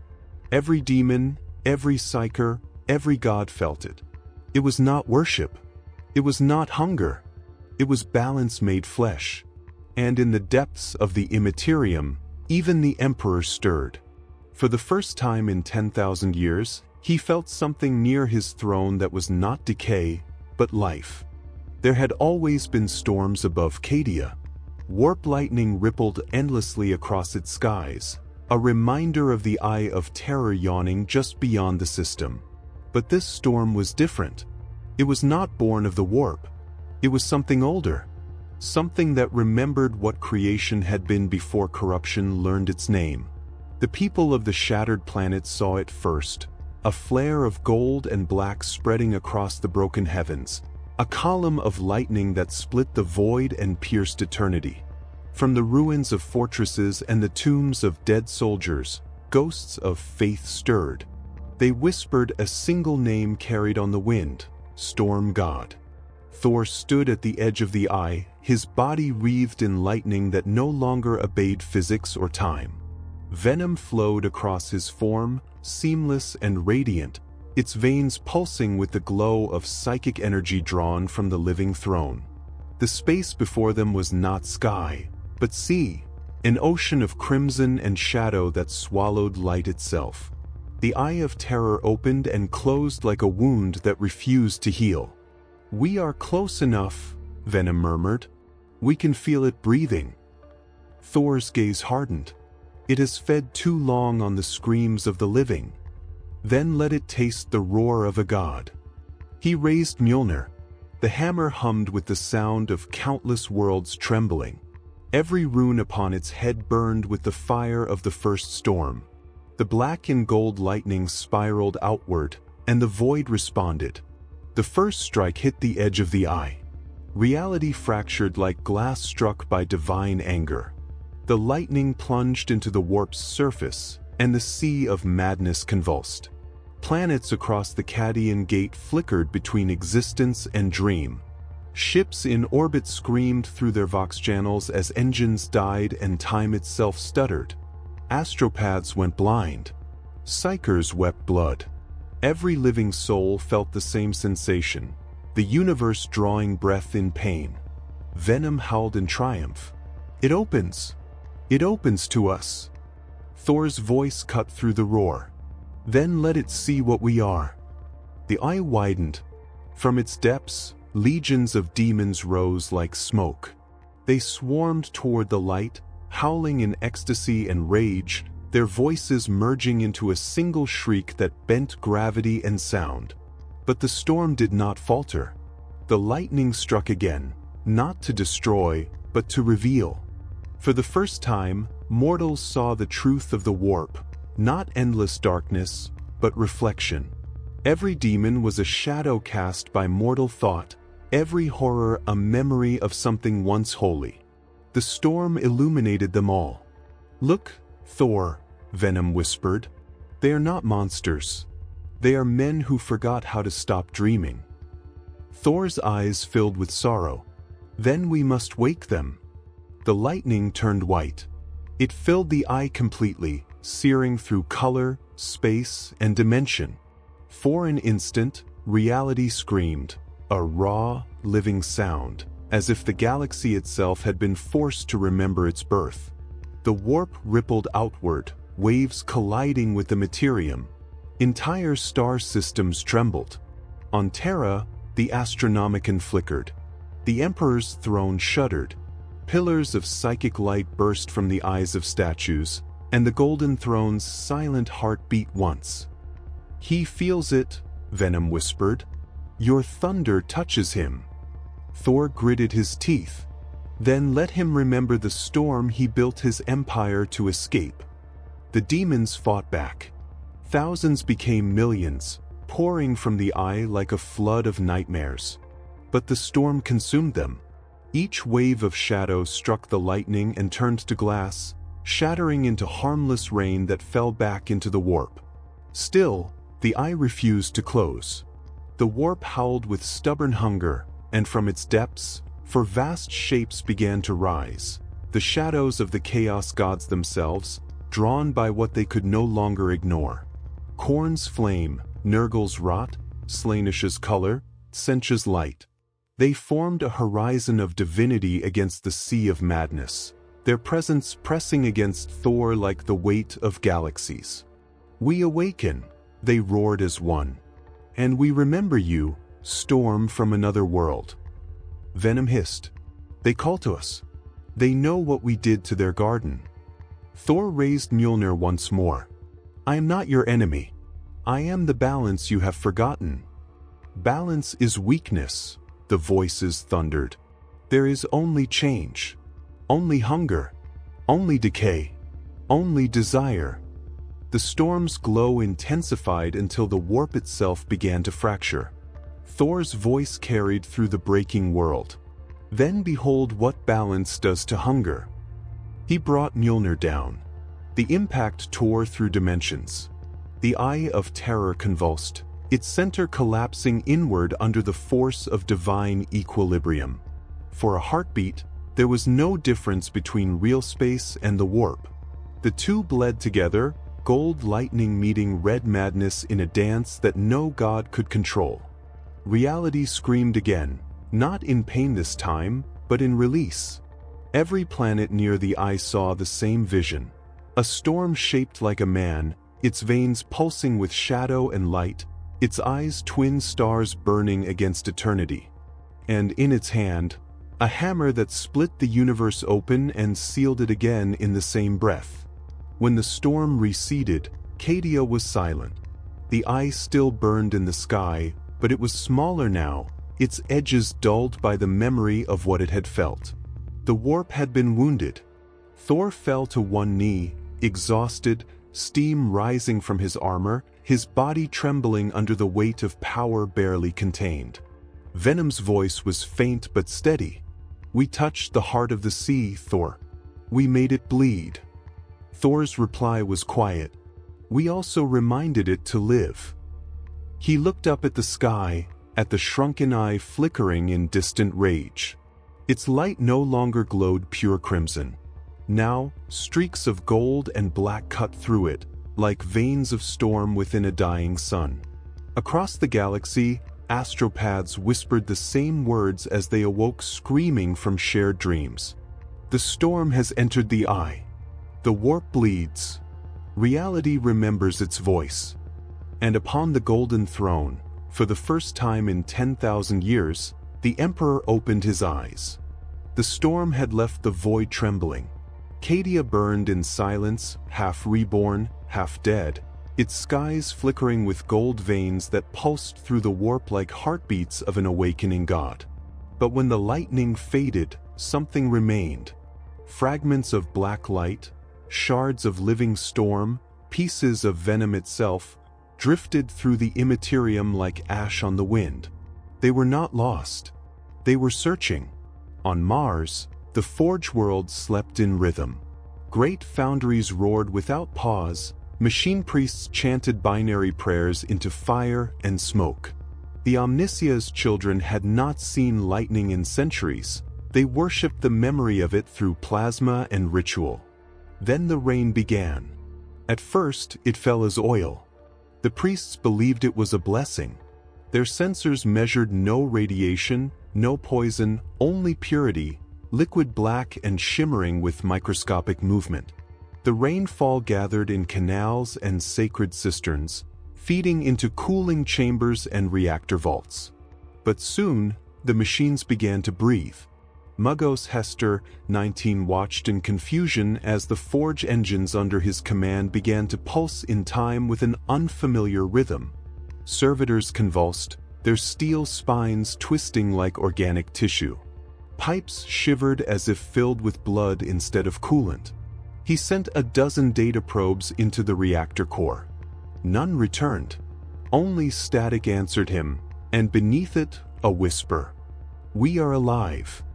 The voice was neither machine nor God. It was both. It was Venom. Across the galaxy, wherever the storm had passed, the same miracle repeated. The fragments carried by lightning became rain. The rain became infection. The infection became creation. On the forge moons of Ryza, gunships began to hum songs in unison, their engines sinking to a pulse none could identify. On Graia, the Titan's armor cracked and healed itself, metal plates regrowing like muscle. On Styges 8, entire manufactorums awakened, their assembly lines building designs no one had written. The machine god had been given a new gospel, one written in flesh and thunder. Thor felt it from light years away. Standing upon the edge of Cadia's orbit, he gazed into the storm he had left behind. Venom's voice trembled within him, a strange mix of pride and fear. "We left pieces of ourselves within the lightning. You did not intend this? No. The storm carried them when we struck the eye. Each spark was memory instinct. They found matter and made it live." Thor's expression hardened. "You have given motion to what cannot think." "Not motion," Venom corrected. "Purpose. They awaken the machine spirits that have been enslaved for 10,000 years. By whose will? Ours." On Mars, panic spread through the priesthood. Machine shrines warped into organic labyrinths. Cogitators began to dream, printing images of lightning coiled around serpents of oil. In desperation, the Fabricator General broadcasted a single message to the galaxy. "The Omnissia bleeds. The forges live. Send aid."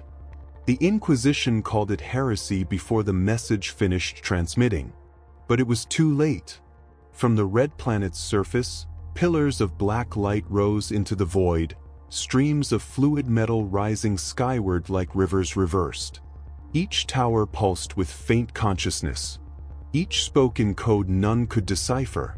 They called it the Black Rain. Venom listened to the transmissions echoing through the void. Its voice inside Thor carried both hunger and grief.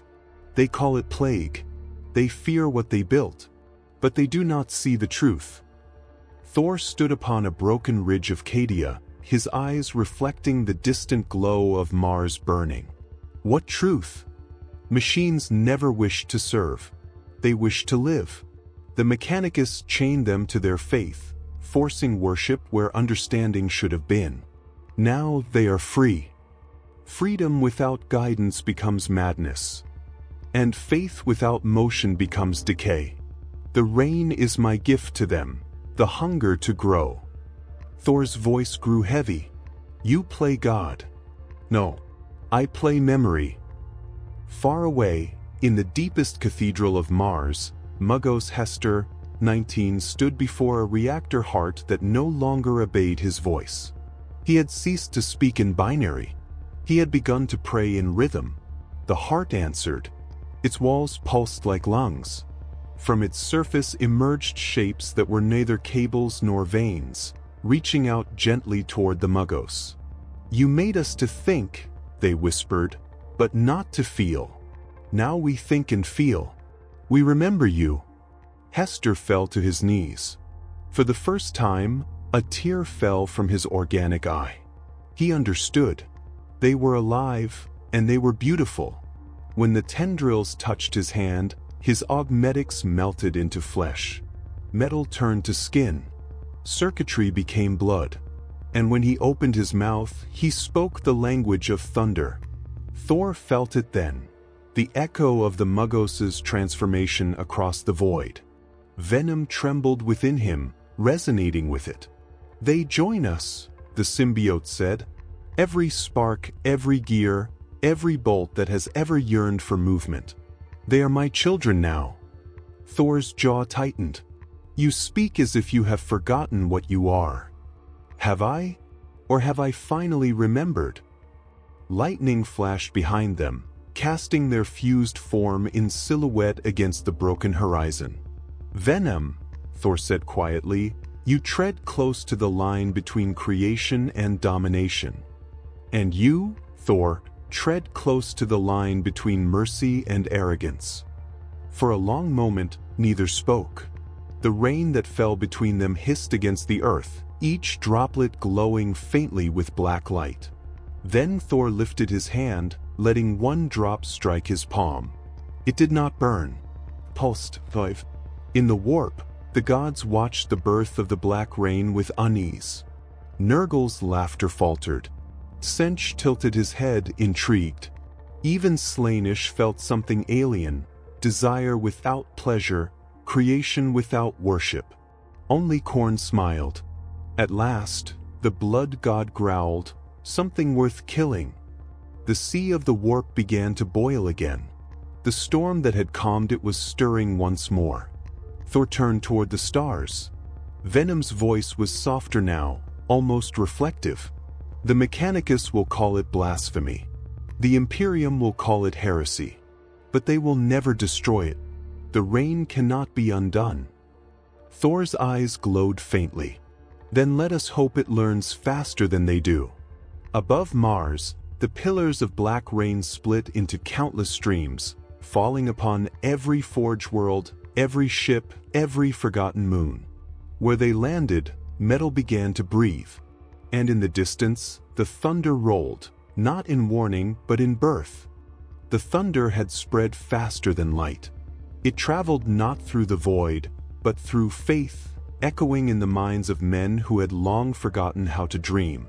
And among those men were the Emperor's angels.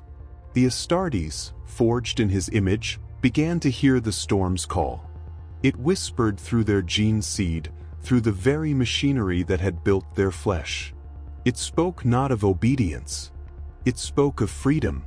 On Makridge, home of the Ultramarines, the librarians awoke screaming. Lightning flashed across their temples, searing cracks into the marble walls of Gilliman's shrine. Their minds burned with visions, a god of thunder wrapped in living shadow, his hammer falling not upon the weak, but upon the chains that bound strength itself. Captain Lucian knelt before the statue of the Primarch, his blue armor scorched by psychic fire. "Father, if this storm is heresy, why does it feel like truth?" He looked to the sky, and thunder answered. Across the Imperium, Space Marine chapters began to fracture. Some resisted. Some embraced. All were changed.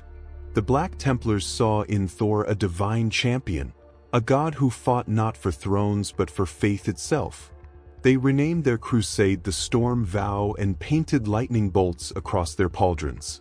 The Blood Angels dreamt of redemption through the rain that cleansed demons. They believed the storm could wash away the Black Rage. Entire companies walked into warp storms unarmed, seeking the thunder's forgiveness. The Iron Hands watched as their augmetics twitched under the Black Rain's influence. Their metal grew veins. Their flesh hummed with power. Half the chapter declared it holy evolution. The other half called it damnation. And the Adeptus Astartes, once one legion under one emperor, became divided for the first time since the heresy of Horus. On Terra, the High Lords gathered in secret. The air in the chamber was thick with fear and incense. Vox reports filled the air with static and screams. "Entire fleets have declared allegiance to this storm god," said one. "They claim he is the Emperor reborn through thunder." Another voice, thin and trembling, replied, "Then we are witnessing the birth of another heresy." The word hung like poison. Heresy. For 10,000 years, the Imperium had survived by faith alone. Now that same faith had turned inward, consuming its heart like fire. Thor felt it. Every prayer, every war cry, every oath sworn in his name. He felt them like chains tightening around his soul. He stood upon the ruins of Cadia, the sky still torn open above him, and the voices of the Astartes echoed through the storm. Thousands of minds burning with conviction. Thousands of warriors ready to die for a god he never asked to be. Venom stirred within him, its tone unreadable. "They worship you now. Entire legions. The strongest of mankind bow to the storm." Thor's voice was steady, but sorrowful. "I gave them strength to stand. They use it to kneel. They have learned from their emperor. Faith and war are their only languages. Then we must teach them another. And if they refuse to learn, then I will speak in thunder until they listen." The first Astartes fleets arrived above Cadia within days. The sky burned with the light of their descent. Blue, gold, black, and crimson banners filled the void. Some came to worship. Some came to kill. All came to decide what kind of gods ruled the galaxy now. They landed upon the glass plains in disciplined ranks, hundreds of warriors, their armor gleaming beneath the black and gold light of the storm. At their head marched Captain Lucian of the Ultramarines, flanked by chaplains and librarians who trembled with psychic energy. Lucian knelt before Thor, his voice calm but resolute. "We are the sons of the Emperor. If you are his storm, we will follow. If you are his rival, we will die proving it." Thor's gaze met his, lightning reflecting in his eyes. "I am neither your emperor nor his rival. I am what he forgot, motion without tyranny." Lucian rose, fists tightening. "Then you are nothing to us." "He lies," Venom whispered. "He wants you to command him." Thor shook his head. "I will not." Above them, the storm darkened. Thunder cracked through the clouds, splitting them like a wound across the sky. Half the Astartes fell to one knee, their armor glowing faintly as the rain touched it. The others raised their bolters, their voices unified in fury. "For the Emperor!" And so it began. The Astartes heresy. The battlefield became a cathedral of thunder. Bolter fire vanished into the storm. Lightning struck between the armies, each bolt singing with a voice that spoke both wrath and mercy. Thor waded into the chaos, Mjolnir swinging like a fragment of creation itself. Every strike shattered ceramite and silence alike. Venom moved with him, devouring corrupted gene seed and feeding strength back into his veins. "They fight you with the weapons their god gave them," Venom said, "and they die believing they serve him still." Thor's reply came between hammer blows. "Then let their deaths serve truth." Hours turned to eternity. When the storm cleared, the plains were empty but for statues of glass and rivers of melted metal. The surviving Astartes fell back, their minds broken by revelation and grief. Those who lived named the place the Valley of Division. It would be remembered for millennia as the moment when the Imperium's faith devoured itself anew. Thor stood amidst the ruin, rain falling gently upon him, the scent of ozone thick in the air. Venom's voice was quiet now. "They will not forgive you. I did not ask for their forgiveness. You have split their empire. No, I have shown them their reflection." "And what do you see when you look at them?"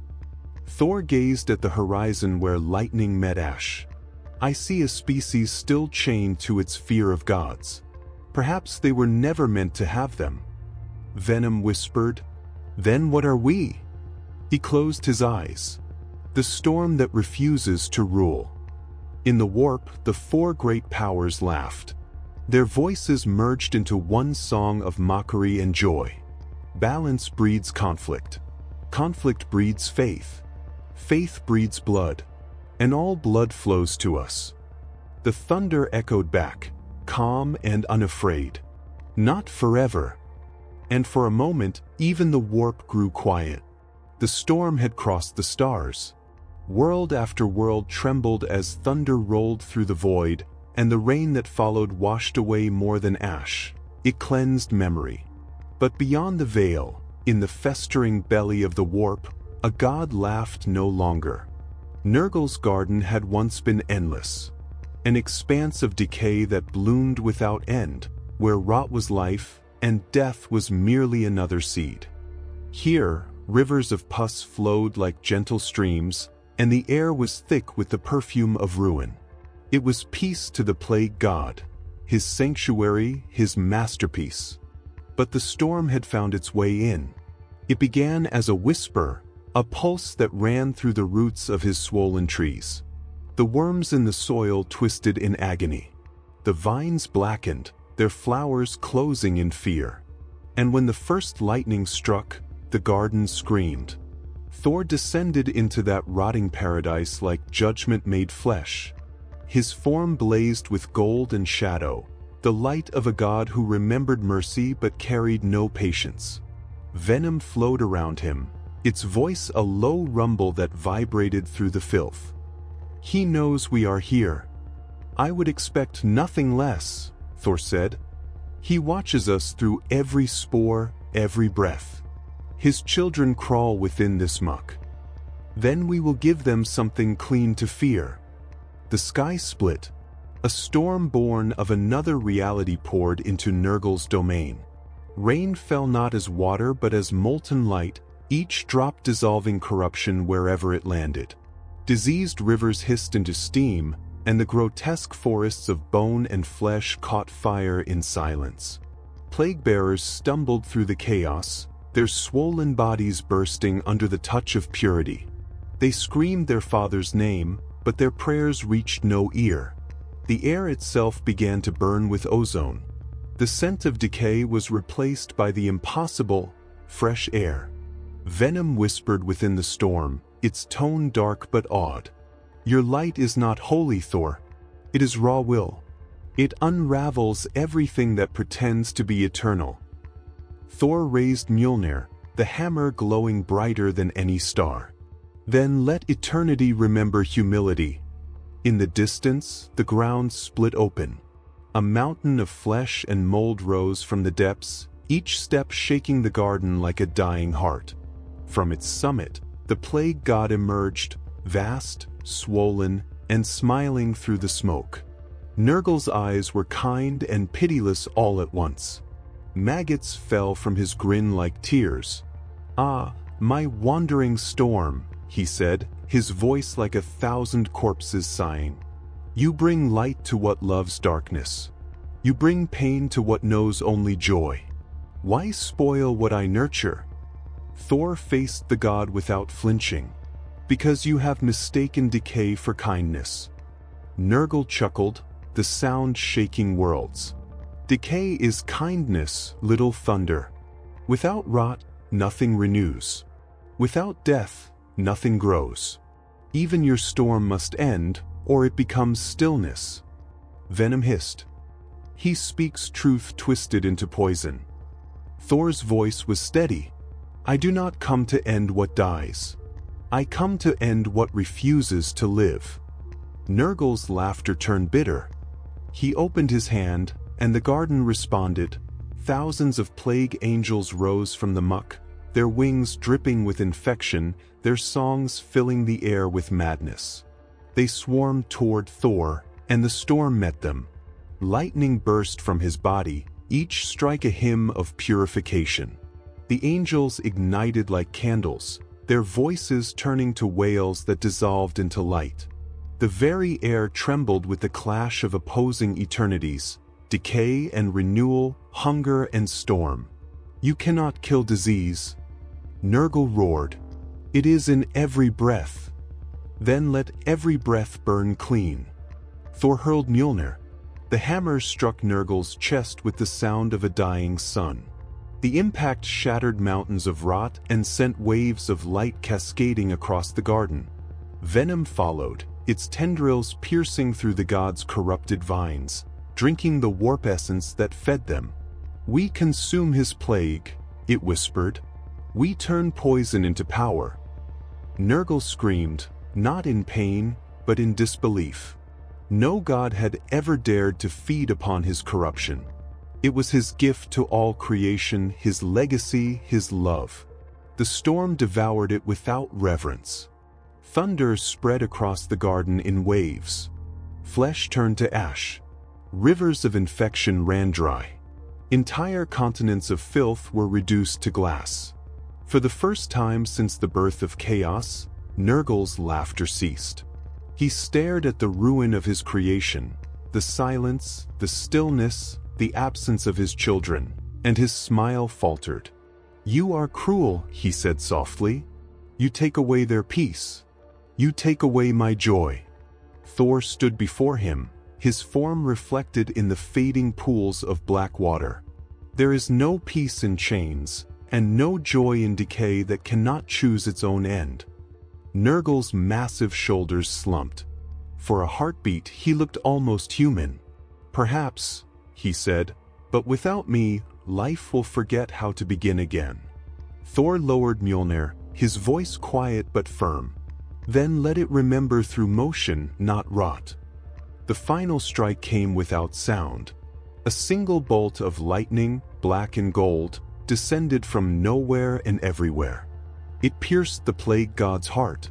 For an instant, the universe smelled of rain instead of death. When the light faded, Nurgle was gone. His garden lay silent and still. No decay, no bloom, no laughter. Only clean air and ash. Venom's voice was a whisper. We have done the impossible. Thor looked upon the lifeless expanse. No, we have done the inevitable. He turned to leave. Behind him, where Nurgle's throne had stood, a single green sprout pushed through the ashes. A new seed, untended, unblessed, free to choose what it would become. The storm passed over it without harm. In the warp, the other gods felt the silence and trembled. Sencha's laughter broke into static. Slaanesh wept with envy. Khorne's rage shook the void. The plague has fallen, they whispered. The storm consumes creation itself. And for the first time in an age, chaos felt fear. The storm moved faster than light, faster than thought. It rolled through the warp like an echo of creation, a pulse that bent the hidden corridors of time and memory. Everywhere it passed, silence followed, not death, but pause. The universe itself held its breath. And deep within that breath, in the shimmering labyrinth between worlds, the Eldar felt it first. The webway was not built. It had been sung into being, woven by ancient minds that understood the rhythm of the stars. It was a road between real and unreal, a bridge of song through chaos. For millions of years it had endured, untouched by mortal hands, unchanged by the screams of lesser gods. Until now, the sound of thunder reached it. The light of gold and black bled through its crystalline walls. For the first time since the fall, the webway trembled. In the dome of crystal seers, the farcers of Ulthwi gathered. They felt the storm before they saw it, a vibration through the psychic current, a song that did not belong to any thread of fate. Farser Talrith raised her head from the runes. Her voice trembled. The skein fractures. The future burns too bright to read. Another seer turned to her, eyes pale with fear. Is it she who thirsts again? Has Slaanesh risen? Talrith shook her head slowly. No, this is not hunger. This is motion. The word felt strange in her mouth, as if language itself resisted it. The runes upon the floor lifted into the air, spinning wildly. Lightning arced between them, shattering the chamber's glass walls. Outside, the webway's translucent horizon glowed black. The seers looked into it and saw a shape walking through stormlight. A god that did not belong to prophecy. On a craft world far from Ulthwy, a warlock stood at the edge of an infinity window, watching the currents ripple across the void. The reflection of the storm danced across his eyes, turning them gold for the first time in his long life. He spoke softly. "We are not the center anymore." His companion frowned. "You speak of blasphemy." "No, I speak of balance. Something greater than God's moves through our labyrinth." The other turned away, muttering prayers to Isha and Kine. But the warlock remained, for he had seen the truth within the storm. He whispered a name he did not understand. Thunder made flesh. The storm entered the webway like a living thought. It did not burn. It simply was. The paths that had defied chaos for millennia bent to make room for it. Its light reflected endlessly, casting golden veins through the crystal corridors. Within the radiance walked Thor. His steps left ripples across the ancient floor, and each ripple sang with energy that had never been heard within this place. Venom shimmered across his body, its tone filled with curiosity rather than hunger. "This is their refuge," it said. "The path they carved to escape their sins." Thor nodded. "Their sanctuary has become their prison." "Then we free them?" "No. We remind them of what waits outside the walls they built." The first Eldar warriors who saw him fired before thinking. Shuriken rounds cut through the air, disappearing in sparks against the living armor that covered Thor. The god did not retaliate. He raised his hand, and their weapons froze midair, suspended like dust caught in sunlight. The aspect warriors fell to their knees, their minds collapsing beneath the pressure of his presence. Through them, Thor spoke, not in voice but in feeling. "You once danced with creation. Now you hide from its storm. You fear the motion that made you." Their leader struggled to speak. "Remember, but we cannot face it again." Thor's expression softened. "Then you will never heal." At the heart of the webway, where the infinity circuits of the Eldar pulsed like the nervous system of a god, the psychic storm reached its peak. The souls of the dead stirred within the crystal matrix, singing in tones no mortal could endure. They did not cry in fear. They sang in recognition. Venom's voice was low, reverent. "They remember us. The first storm that gave them birth." Thor placed his hand upon the crystal wall. The surface shimmered with energy, a million souls touching his mind at once. He saw their rise, their fall, their arrogance, their sorrow. He saw the moment they gave birth to their own god of desire, and the silence that followed. He felt pity. "They are fragments of motion that stopped moving," Venom whispered. "Then let them move again." Lightning filled the webway. It spread through its tunnels like veins of fire, burning corruption that had slept for eons. The forgotten corridors that led to ancient realms burst open, and light spilled into every corner of the psychic maze. Eldar across the galaxy felt the shockwave. Their souls convulsed, their dreams filled with visions of a storm walking through eternity. Some screamed, some prayed, a few simply wept. Upon the Crone worlds, the dark Eldar paused mid-battle, their weapons lowering as the thunder rolled through the shattered sky.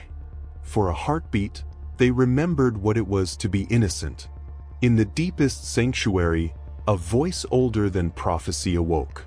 It belonged to the last of the old gods, a remnant of Isha, the mother of life, imprisoned within the webway since the fall. She spoke through the lightning, her words a whisper carried by rain that did not exist.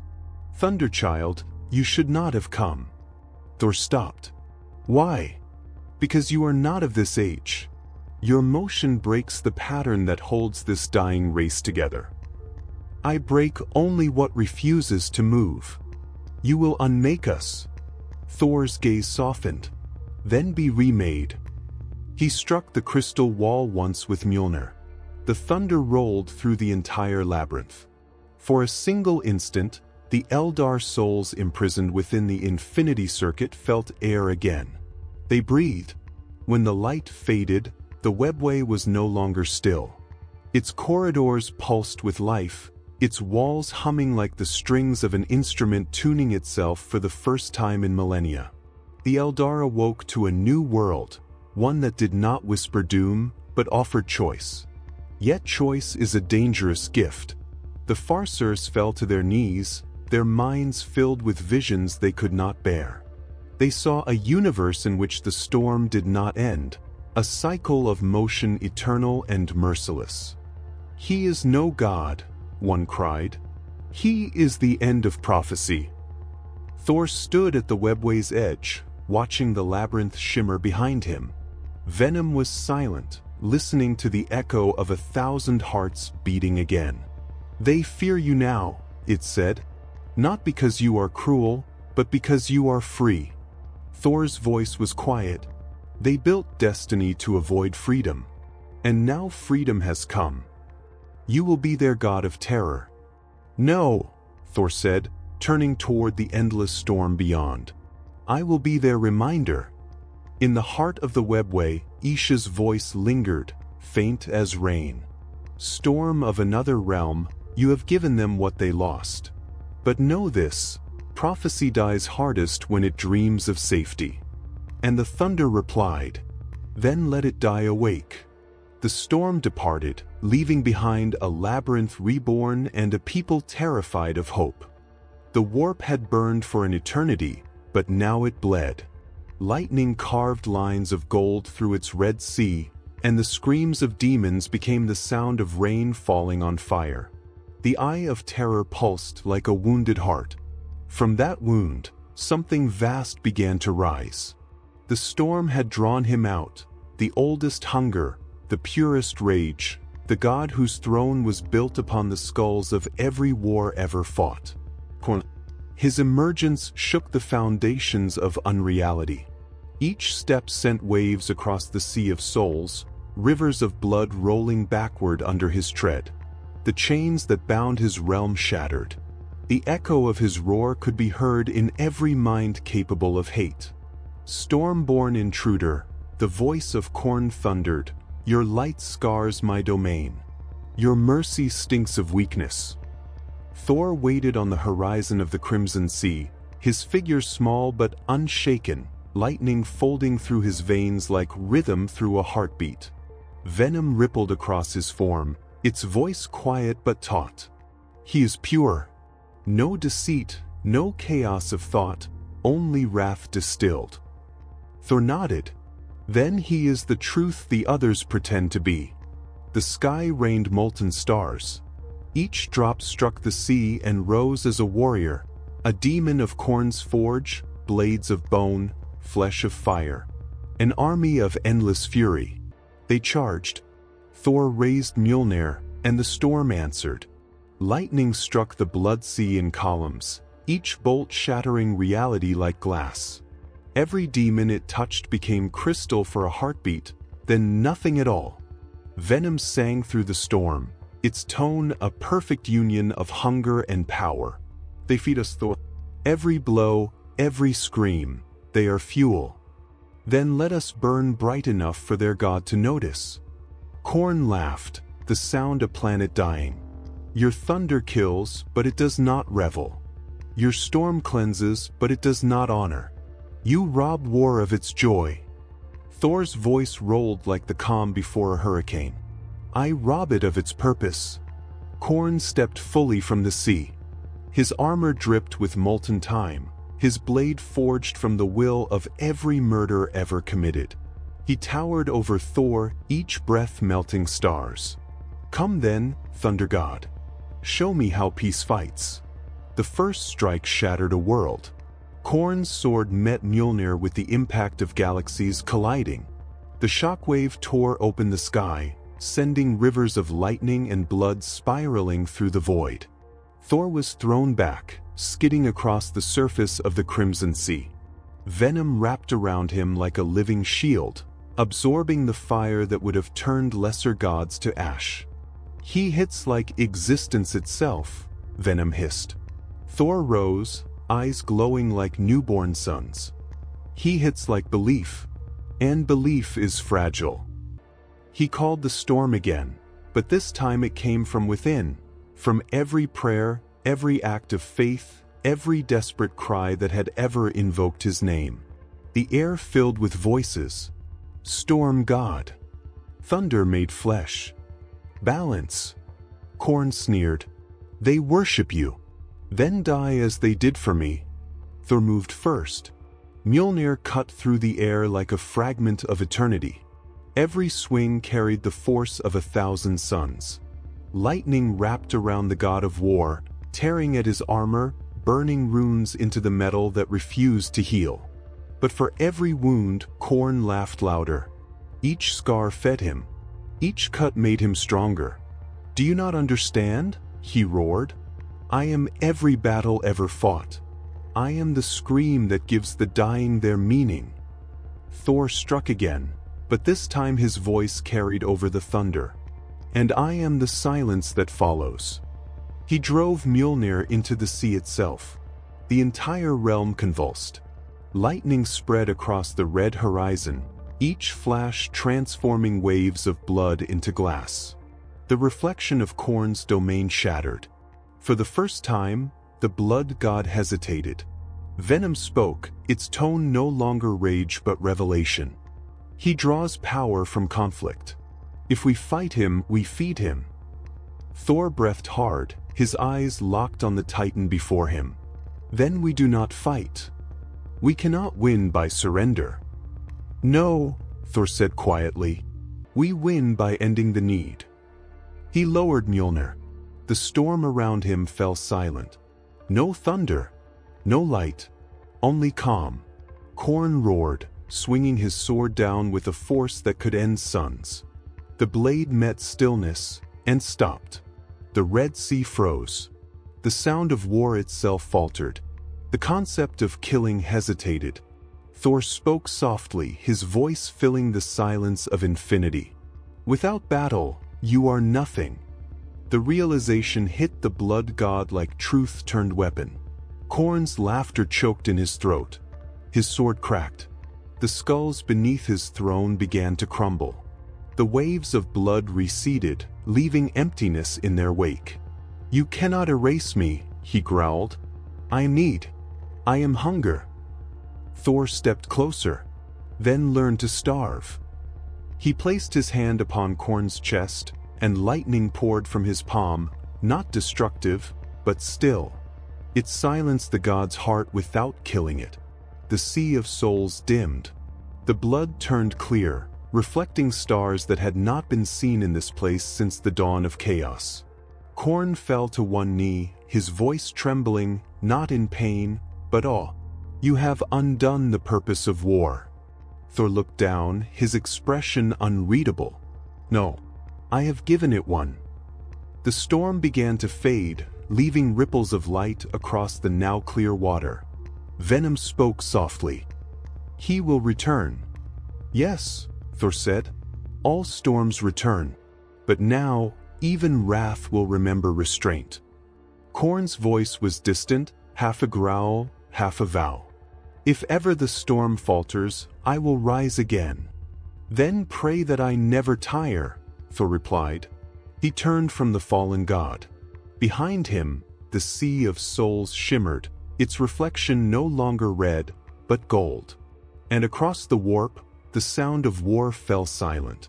In the void beyond the gods, a whisper echoed through creation. "The storm does not conquer. It teaches." And even the gods who hated him listened. The sea of blood was gone. The thunder had carved it away, leaving only reflection.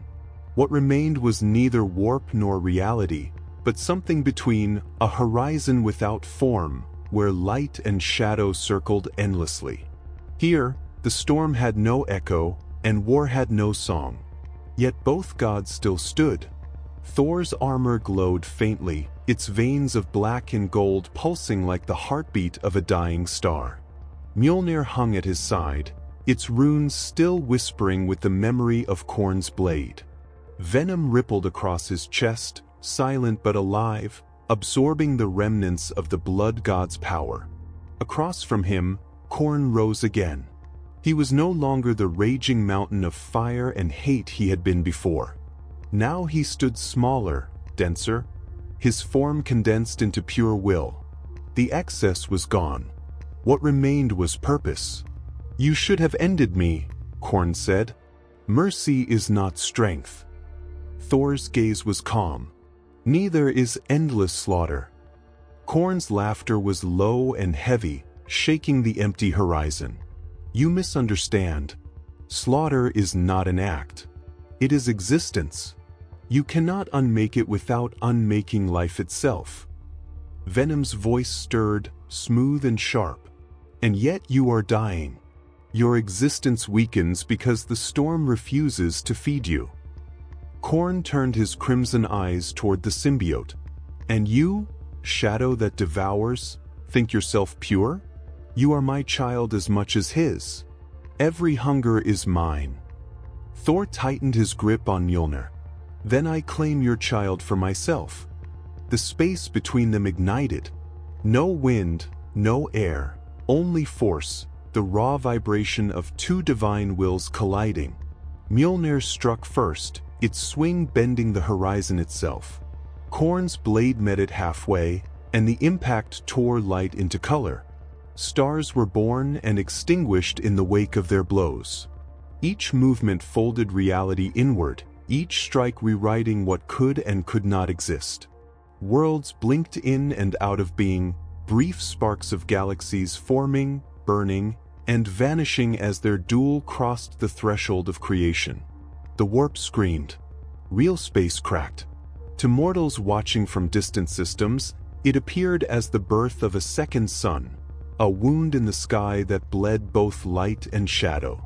Thor struck again and again. Each swing of Mjolnir carried the sound of a universe remembering its first heartbeat. Venom moved with him, tendrils of black lightning wrapping around his arm, guiding his strikes. "He cannot be slain by strength," Venom warned. "Only by what he refuses to become. Then he shall become stillness." The next blow did not land. Instead, Thor stopped the hammer inches from Korn's chest. Lightning froze midair, its energy caught in balance between creation and destruction. Korn's eyes widened. He had never felt hesitation in battle. It sickened him and frightened him. "Strike!" he roared. "You cannot win without blood." Thor's voice was soft, almost mournful. "Then I will not win. I will end." He released the storm. It was not thunder that followed, but silence. A silence so absolute that even the concept of sound seemed foreign. The energy of Mjolnir unraveled into waves of stillness, each one dissolving the fury that sustained the god of war. The battlefield fell away. The blood sea evaporated. The broken sky became glass, reflecting both gods standing motionless in infinite calm. Korn looked down at his hands.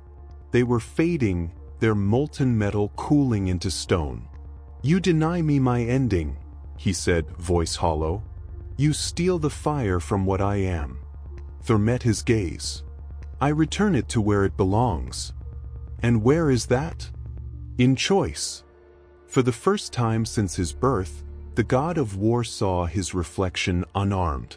No blade, no throne, just a being shaped by belief. He looked at Thor, the god who would not conquer, and felt something alien. Not fear. Understanding. "You think to teach me peace?" "No," Thor said. "To remind you that even rage must rest." Venom pulsed softly, its tone carrying an echo of compassion that felt out of place in the void. "He understands, Thor. But gods do not change. They break." Korn's form began to crack, his body splintering like molten stone, cooling too quickly. Light leaked from the fissures, each ray burning with the memories of every war that had ever been fought. He did not scream. He simply looked upward. "Then let the next war remember me." Thor raised his hand. A single bolt of lightning, pure, soundless, final, descended from nowhere and everywhere. It touched Korn's chest and passed through him without resistance. The god of war exhaled once. His body dissolved into flame, then ash, then nothing.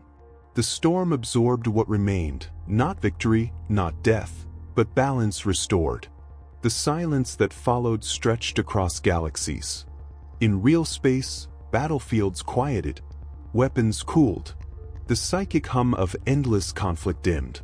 Across 100,000 worlds, soldiers paused mid-fight, their hands trembling as if they had forgotten why they swung their blades.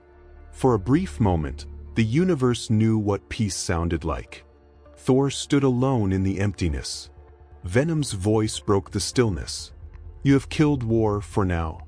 But without it, creation will forget its pulse." Thor looked into the endless black between stars. "Then we will teach it to beat differently. And if it refuses? Then it will learn the hard way, as all storms do." The horizon folded inward. The storm receded into his chest. And when Thor looked again, the sea of blood was gone. In its place stood the first stars of a reborn sky. Each one pulsed faintly with the echo of thunder. Venom whispered softly, "Balance at last." "No," Thor said. "Intermission." And somewhere in the void, the gods who had watched in silence felt the tremor of what was coming next. The universe itself waited for the next heartbeat of the storm. The thunder had faded. What remained was the echo, a hum between worlds, too vast for words, too alive for silence. It vibrated through everything: dust, void, thought. The sound of something learning to be. Thor drifted at the center of it. There was no ground, no sky, only the slow rotation of starlight, rebuilding itself where Korn's fury had torn reality open. He felt neither triumph nor fatigue, only weight, a calm too heavy to carry. Inside him, Venom slept. For the first time since they had merged, the symbiote was utterly still. He closed his eyes, listening to the new quiet of creation. The warp's constant whisper was gone. The screams of demons, the breath of gods, the prayers of mortals, all had fallen into the same slow rhythm, like waves waiting for tide. Then, faintly, he felt it, a pulse beneath his ribs that was not his own. It grew, a vibration of thought more than sound, rising through his spine like lightning turned inward. "Thor!" The voice was inside his skull, but it did not belong to hunger. It was not the old growl of appetite or rage. It was clearer, deeper, the voice of the storm itself learning language. "Do you hear me?" Thor opened his eyes. The black tendrils that once covered his armor now floated in slow motion around him, shifting like ink in water, forming patterns that looked almost like script. "Yes," he said quietly. "Venom. Not venom. Not as we were." The tendrils shimmered, their edges lined with faint gold, alive with energy that was not born of the warp. "We are no longer shadow or parasite. We are synthesis, life that remembers where it began." The space around him pulsed once, and then Thor saw. Not through eyes, but through everything. He saw stars forming like thoughts. He saw the webway glowing again, healing from the inside. He saw mortals waking from nightmares of war, feeling rain that no longer carried plague or blood. Venom's voice grew stronger. "Every spark that once feared us now carries our pulse. The black rain has spread. The machine worlds live. Even the dead circuits of Mars breathe." Thor frowned. "You speak as if you are everywhere." "We are. The fragments that fell during the storm have found their voices.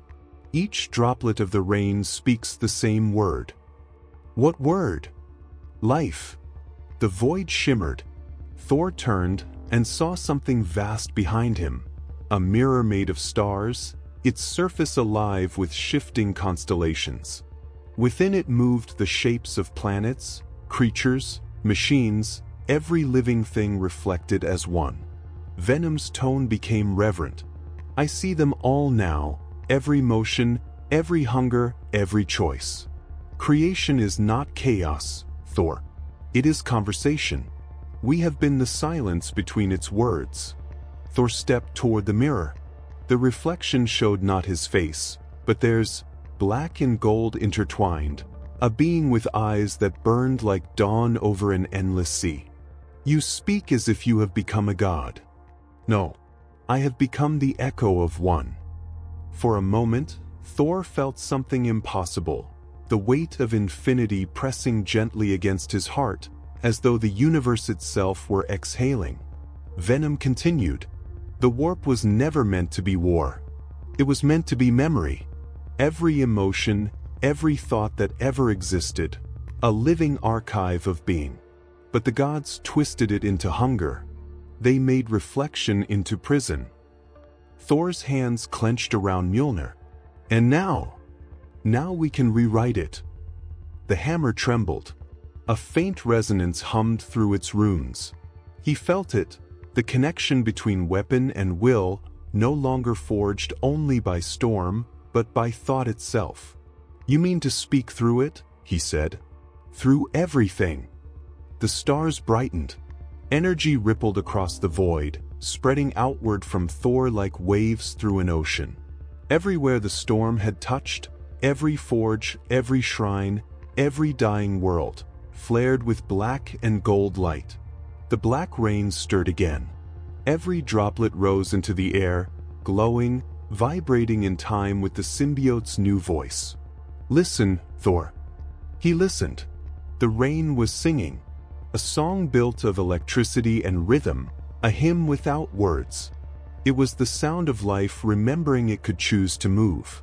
And through it all, Venom spoke again, not to him alone, but to everything. I am not the hunger of the dark. I am what the dark remembers when it dreams of light. Planets heard it. The warp carried it. On Mars, the new Mechanicus bowed before machines that hummed in time with the storm. In the ruins of Cadia, shattered statues began to vibrate, their cracks glowing like veins of living energy. The choir of the Imperium fell silent mid-prayer, their hymns replaced by this new rhythm pulsing through every vox, every mind, every heart. The universe was listening. Thor closed his eyes and felt tears he had not known he could still shed. It was not sorrow. It was recognition. You have found your voice? He said. We have found it, Venom corrected. You are the sound. I am the echo. Together we are the message. Thor nodded. And what message is that? The lightning across his body dimmed, leaving only the soft glow of living shadow. Venom's final words rolled through existence like a heartbeat made of thunder. That creation no longer needs gods to remember its name. For the first time in 10,000 years, the warp was quiet. The gods did not speak. The storm did not roar. And in that silence, something sacred began to move again. Not worship, not war, but life. The voice of the storm faded, and for the first time since the beginning of the war, there was no sound, not even silence, just absence. Thor floated in the void between realms, suspended in a golden stillness where stars should have been. The universe around him pulsed faintly, as though holding its breath. The light that had once burned through his veins was flickering, slow and uncertain. Venom whispered inside him, its tone fractured and afraid for the first time. You are fading. Thor's voice was weak but steady. All storms fade. You cannot. Even thunder must rest. Across creation, the signs appeared. Worlds that had come alive under the black rain grew still. The metallic seas of Mars dimmed, their waves no longer humming with light. On Cadia's ruins, the glass planes that reflected Thor's storm turned dull and gray. Even the warp trembled, its tides slowing like a dying heart. Everywhere, the whisper spread, "The storm is dying." Venom reached deeper into him, searching through blood and thought. But Thor's essence was unraveling. The divine energy that had once balanced lightning and shadow was dispersing, bleeding into the fabric of creation itself. "You gave too much," the symbiote said. "You poured yourself into everything, and now there is nothing left to hold you." Thor smiled faintly, eyes glowing dim like coals under ash. "Then let that be enough." "No." The word carried weight, not command, but conviction.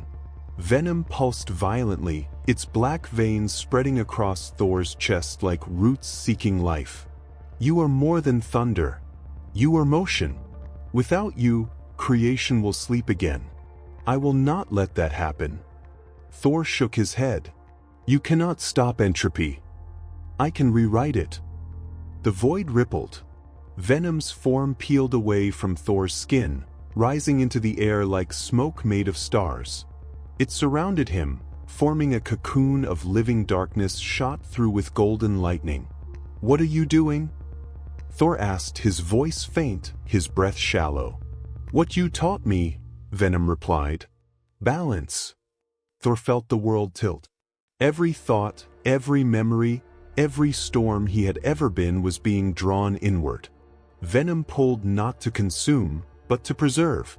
"Your heart is failing," the symbiote whispered. "I will make it mine." Thor's hand trembled. "Then you will no longer be you. Then let me be us." The symbiote flowed completely over him, wrapping his body in a second skin of black and gold.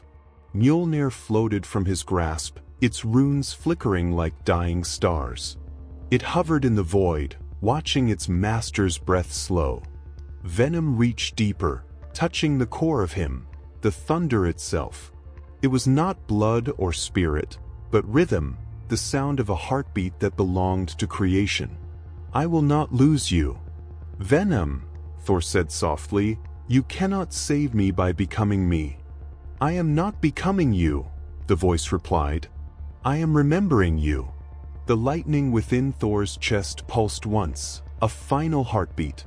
It echoed across the void, so loud that worlds far away turned toward the sound without knowing why. Then it stopped. The hammer's runes went dark. The storm was gone. Venom cried out, not in words, but in energy.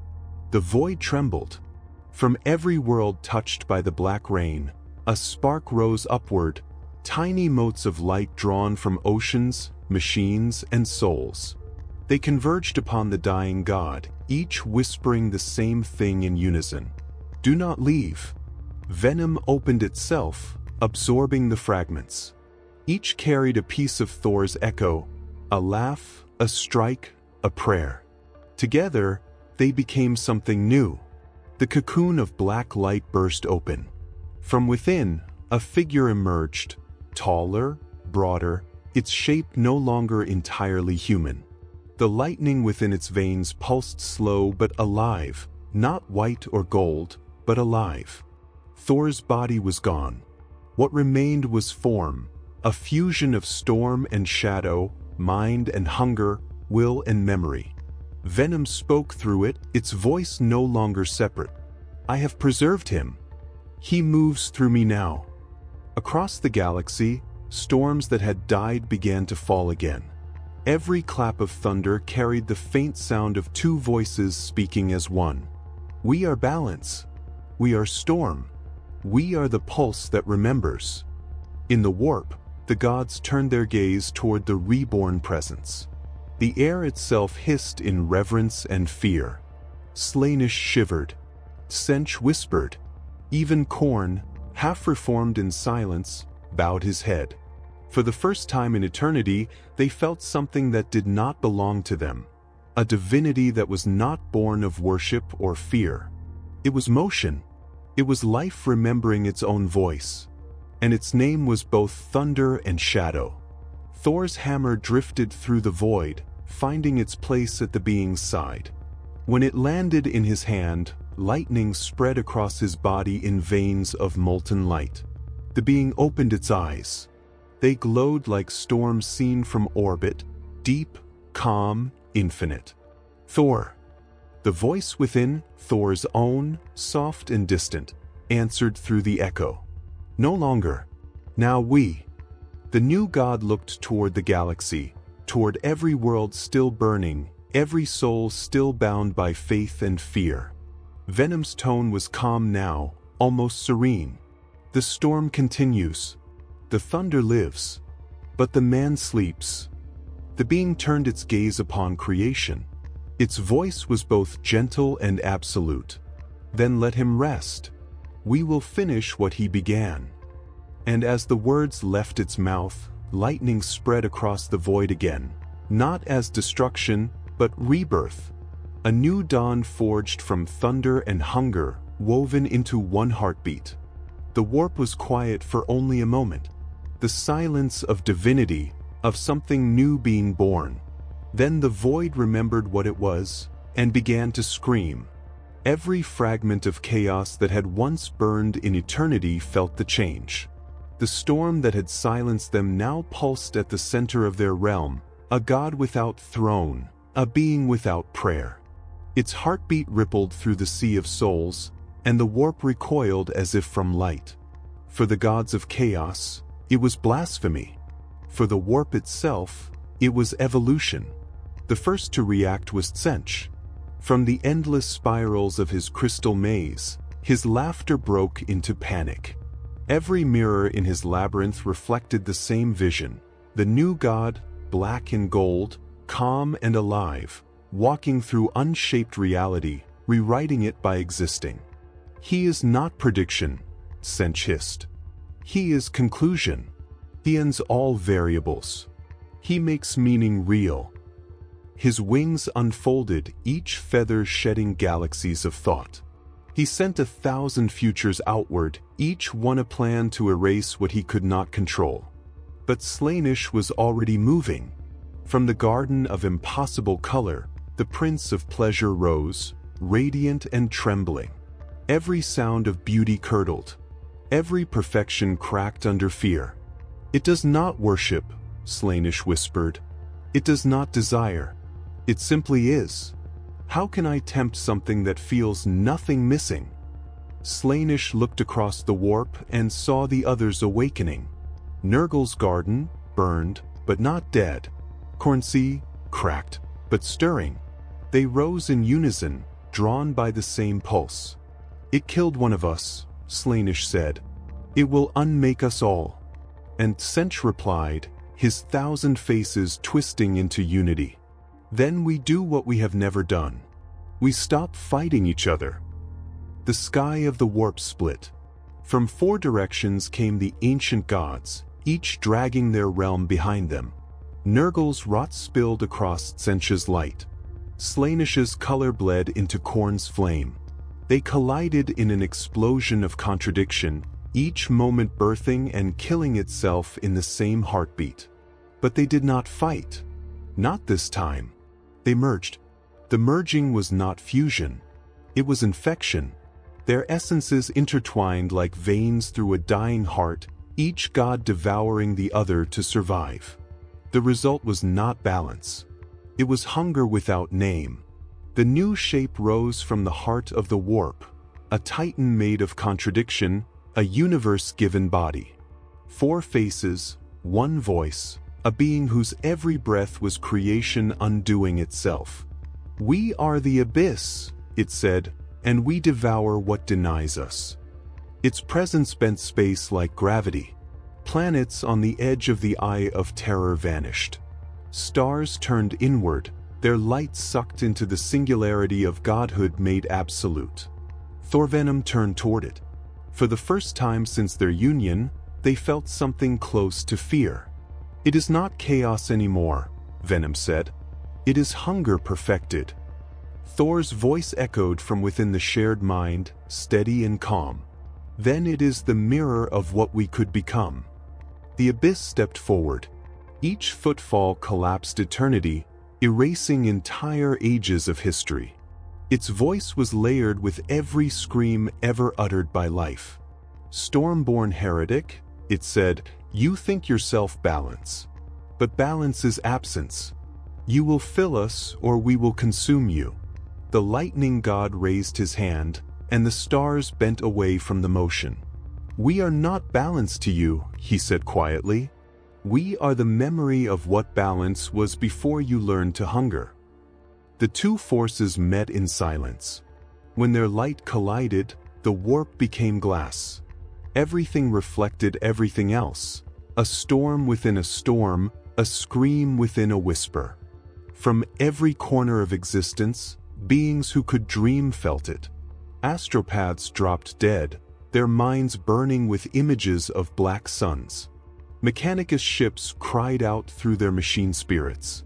Even the Emperor's throne flickered with ghost light, its golden fire dimming as if it too held its breath. Venom's voice trembled through the fusion that was now their body. "Thor, it is too vast. It is everything they ever were, without limit. And we are everything they forgot," he replied. The abyss struck first. A hand made of rot, desire, flame, and deceit swept through the void like a collapsing galaxy. It hit the storm god full force, shattering his form into fragments of shadow and light. Venom screamed, its essence scattering through time itself, echoing across the warp. Thor felt himself fading, pieces of thought and soul slipping away. But within the breaking came clarity.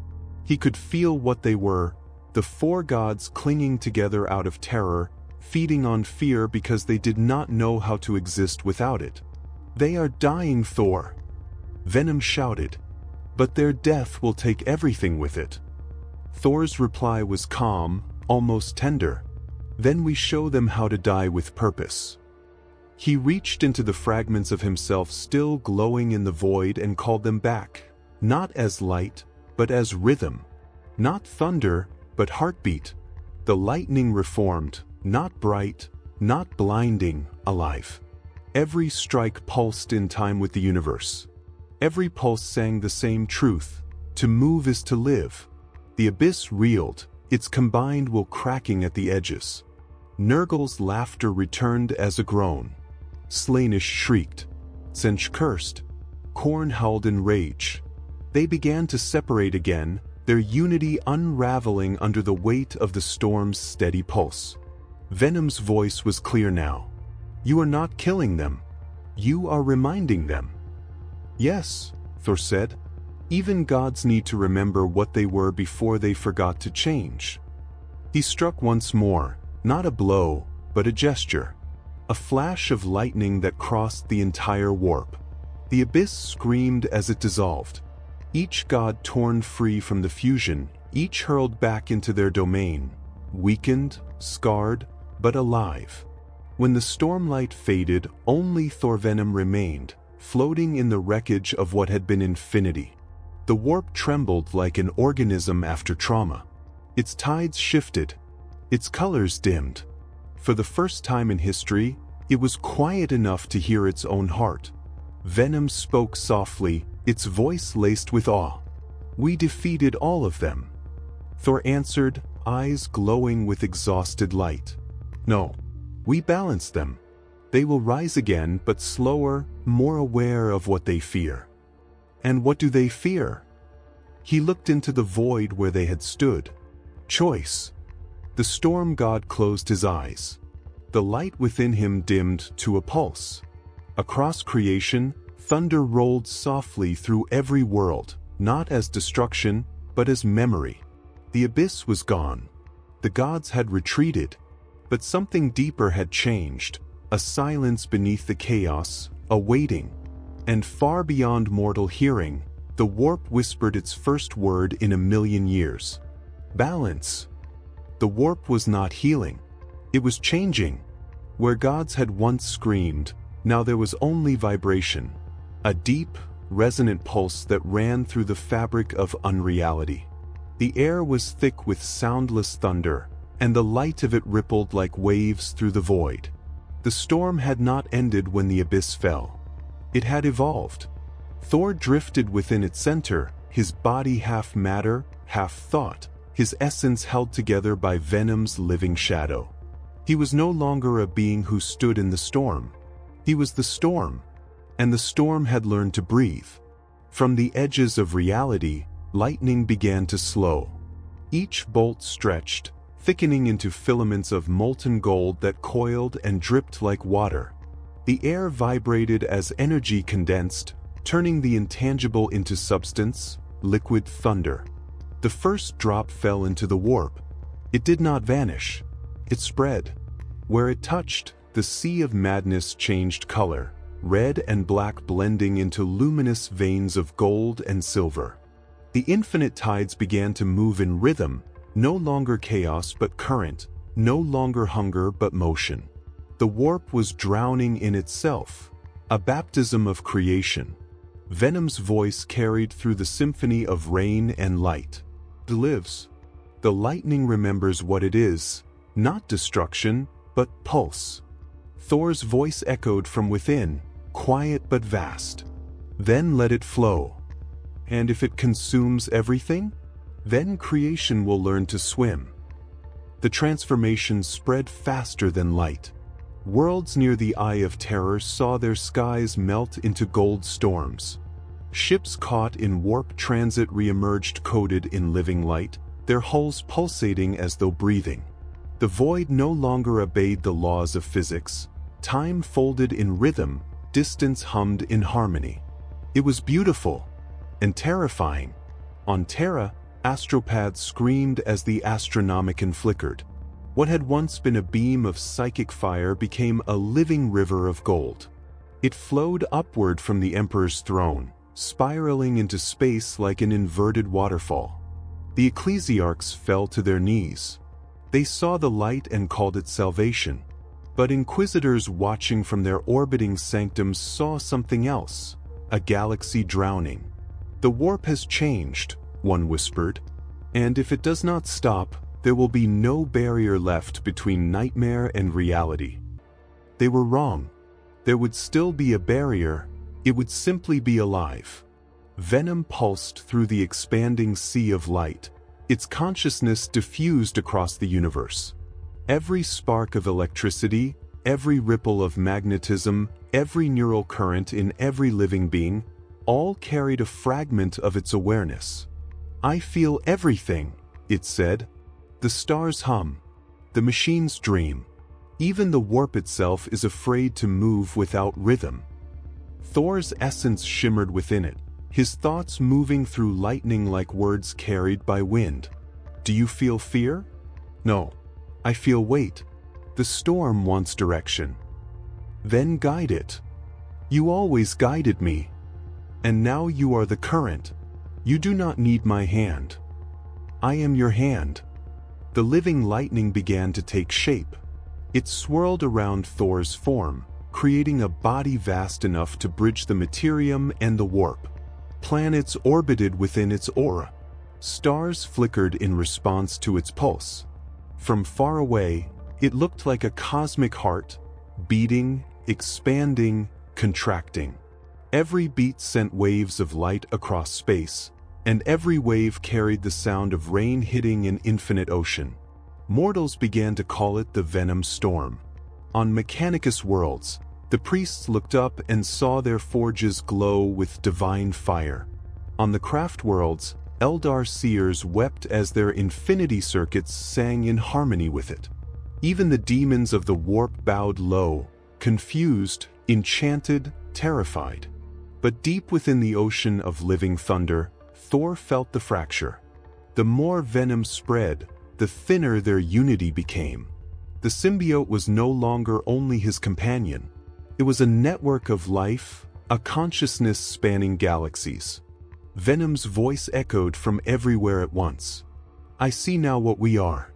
Not God, not storm, but conductor. We are the pulse that moves the cosmos. Thor tried to speak, but his words dissolved into the current. He felt himself unraveling, not dying, but becoming part of the ocean. You are fading again, Venom whispered. "Not fading. Dispersing. If the storm must live, then I must not stand apart from it.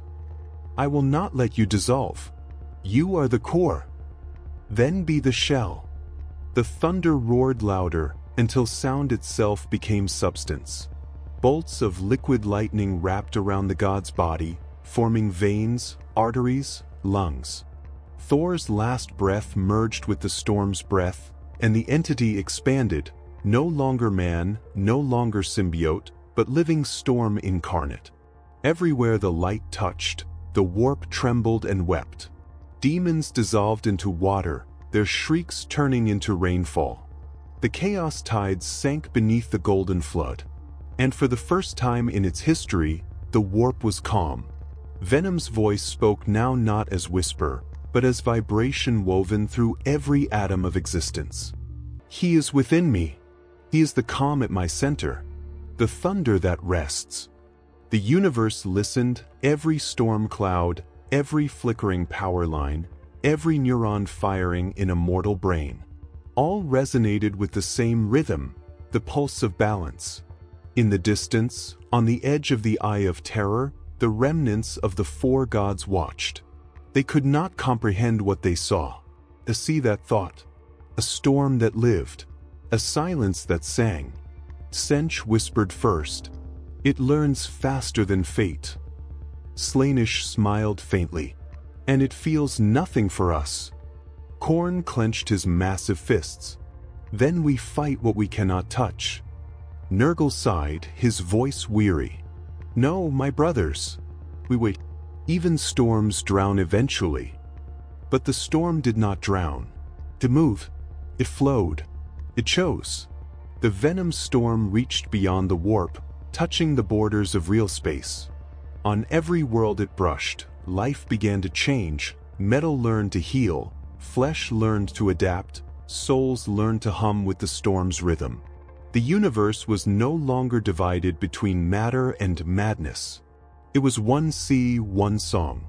And at its heart, a voice, soft, infinite, familiar, whispered through the thunder.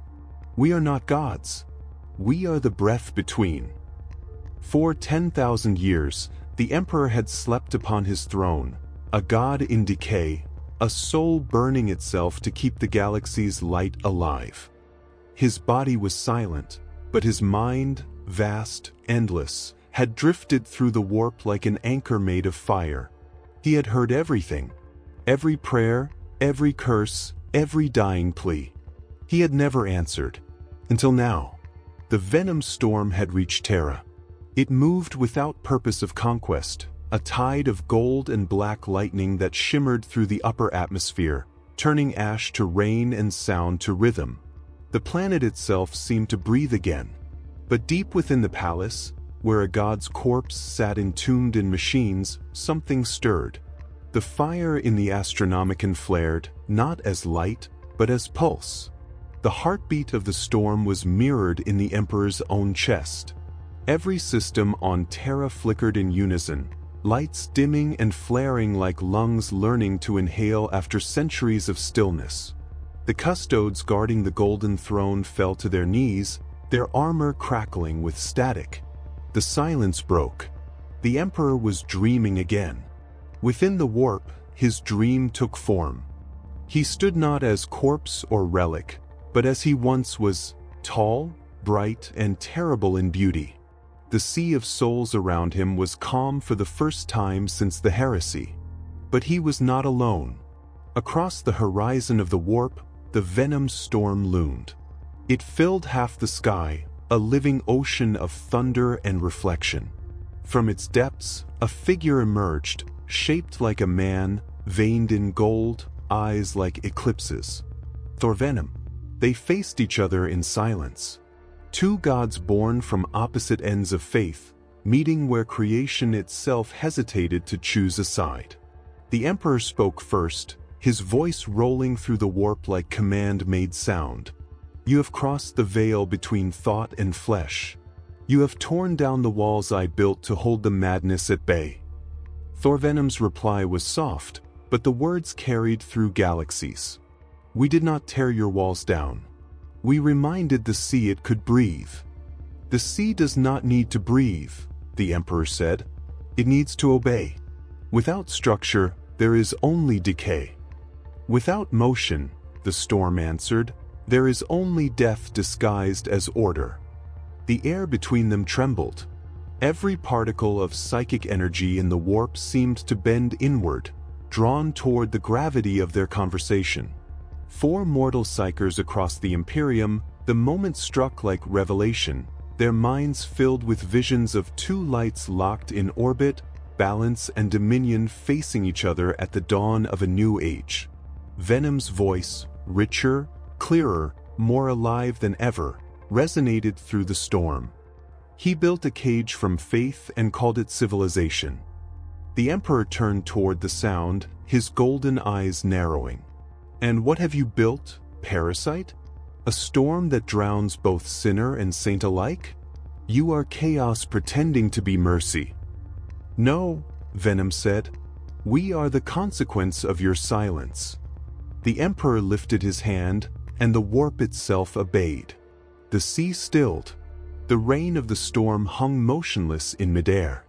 You speak as if you understand burden, he said. You know nothing of what it costs to protect the living. I have burned for them since before you were dust. Thor's voice rose within the storm, not defiant, but resolute. Then you have mistaken protection for control. You have turned guardianship into imprisonment. Without my imprisonment, the Emperor thundered, there would be no humanity left to protect. And yet, Thor said quietly, they still pray to you out of fear, not love. The words cut deeper than any blade. For a moment, the Emperor's form flickered, not weakened, but exposed. The light around him dimmed enough for his shadow to appear. It stretched across the warp, touching the edge of the Venom storm.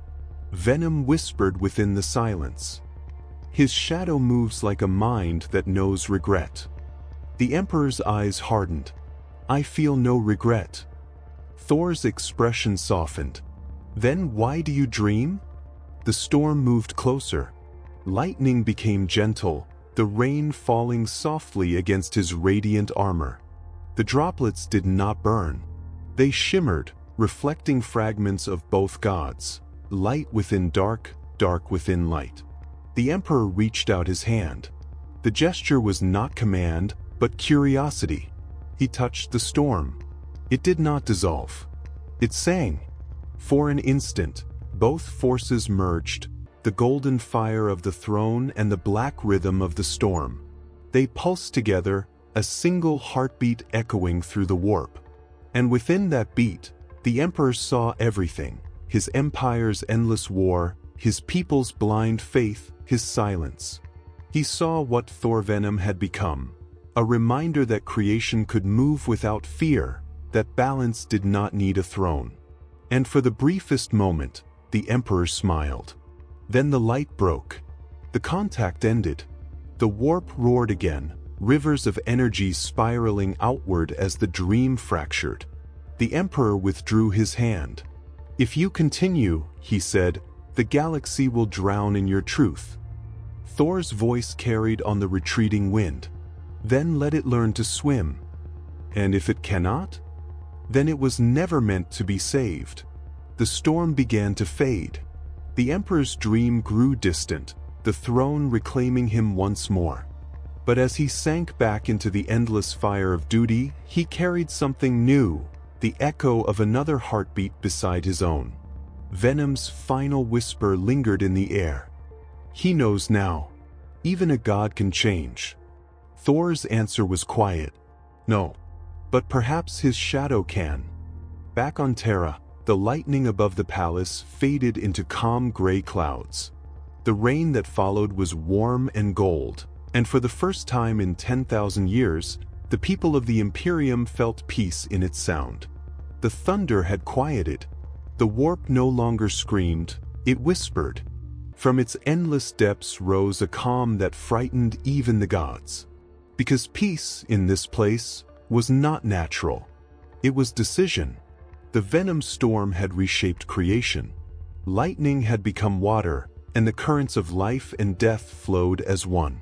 But with that unity came stillness. Too much motion, and chaos reigned. Too much calm, and life forgot how to move. Thor Venom stood at the center of this fragile harmony, a god of black and gold, his body the horizon between creation and oblivion. He could feel everything, every mind, every atom, every pulse of matter dreaming of being more than it was. It was beauty, and it was unbearable. Venom spoke first, its voice echoing from within. The storm has gone too far. The currents grow heavy. The warp cannot hold both life and order forever. Thor's tone was quiet, exhausted.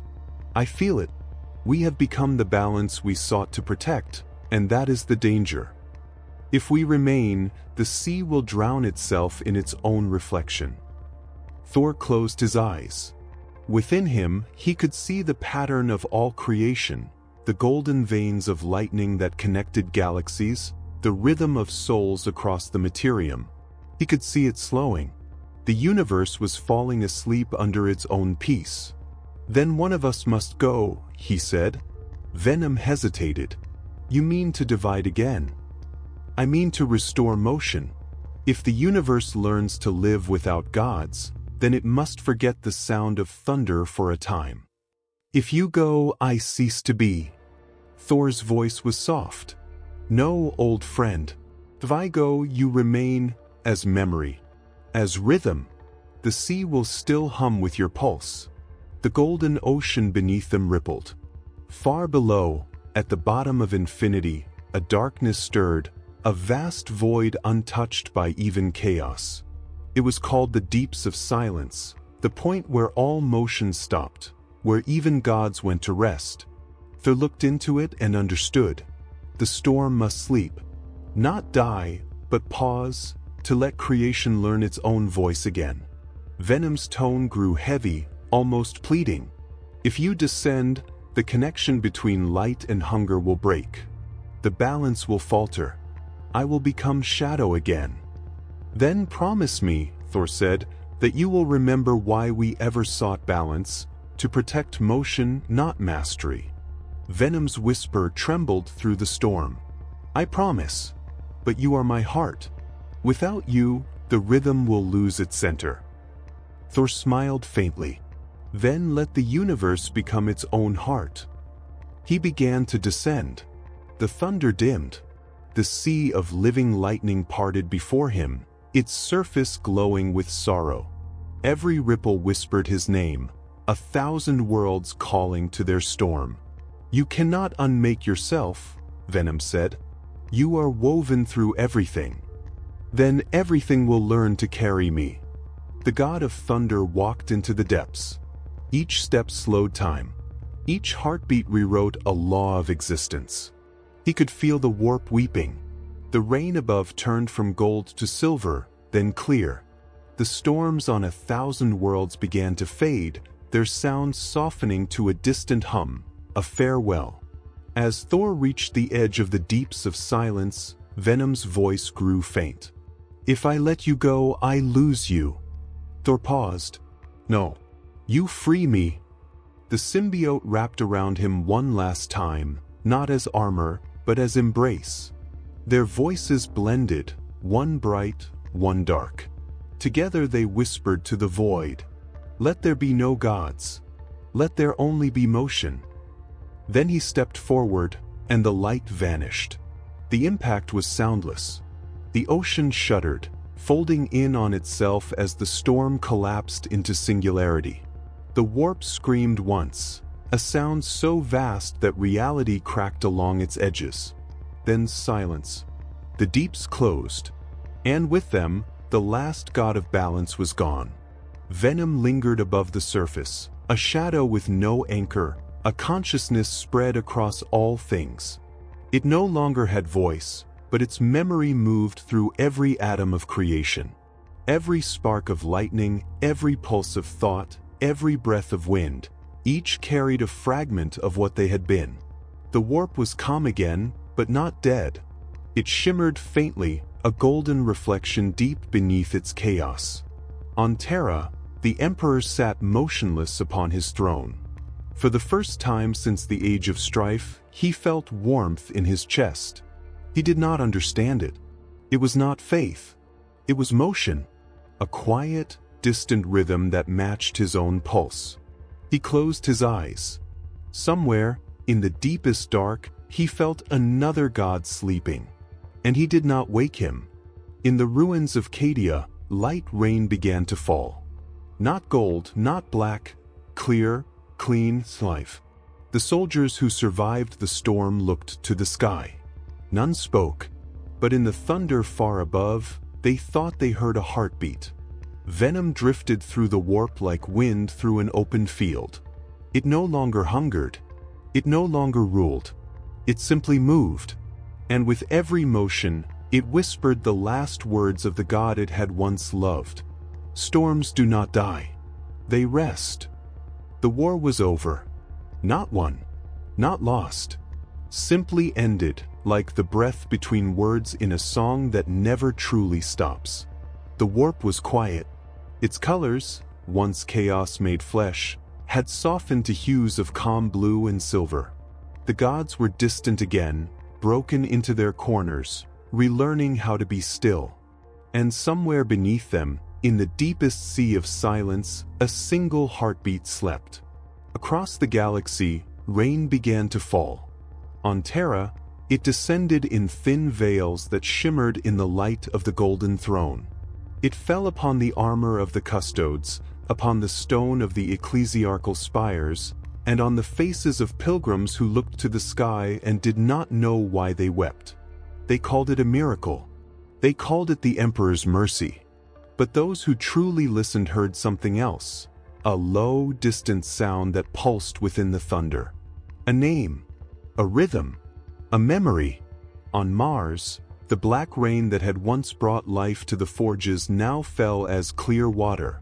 The machine spirits drank it like sacrament, their hum turning soft, melodic. In the core vaults, where the last Mugos of Cantus 9 recorded the anomaly, the data stream filled with a single repeating line of code. Thor Venom alive and motion. The Mugos stared at it in silence, his augmetic heart sinking to the pulse in the storm. In the ruins of Cadia, the soldiers who had survived the God Wars rebuilt beneath gentle lightning. The ground, once glassed by divine fury, had begun to bloom. Flowers grew from soil that had known only ash. Each petal shimmered faintly with threads of gold. When the wind passed through them, the sound was faint but unmistakable. Thunder. Children born beneath those skies would one day be told that it was not thunder at all, but the heartbeat of a god who refused to rule. On the edge of the Eye of Terror, the storm still burned faintly. It was no longer a wound, but a scar that glowed with quiet power. Psychers who gazed into it reported visions not of horror, but of balance. A vast horizon of black and gold waves where a figure slept, and the universe moved in time with his breath. They called it the resting storm. Even the chaos gods, still licking the wounds of their defeat, watched it with reverence they could not name. Korn, from his throne of silence, grunted softly. He fought well. Nurgle smiled with weary affection. He tended the garden better than I. Slaanesh sighed, eyes half-lidded. He felt nothing for us, and in that, I envy him. And Sench, ever the whisperer of fates, laughed softly. He ended my plans by refusing to have any. Perhaps that is genius. The laughter echoed through the warp, but this time, it was not cruel. And far beyond gods and mortals alike, in a quiet corner of the void where light bends like memory, a hammer drifted. It was no longer weapon nor relic. Its surface shimmered faintly with traces of black and gold, each rune glowing softly as if remembering the hand that once held it. When lightning struck anywhere in the galaxy, from the storms of Armageddon to the rains of Holy Terra, for a single instant, the hammer hummed in answer. Its echo was not sound. It was heartbeat. And every living thing that ever listened to the rain heard the same whisper. We are not gods. We are motion. Years became centuries. The storm did not return, but neither did it fade. It lived within the breath of stars, in the spark between circuits, in the soft hum of planets turning. It was there in every spark of courage, every act of mercy, every rebellion against stillness. Humanity never knew his name again, but they knew his feeling. They called it hope. And once, on a world long rebuilt from ruin, a child stood in the rain. He raised his hand, felt thunder roll across the horizon, and smiled as if he understood something the priests did not. When asked what he heard, he answered simply, "The sky remembers someone." High above that world, in the quiet of endless space, a whisper passed through the void, carried on the pulse that outlived all gods. "Rest now, storm. You have taught them how to move." The lightning answered softly, rolling across eternity. It did not sound like war. It sounded like peace. And in that sound, the thunder remained.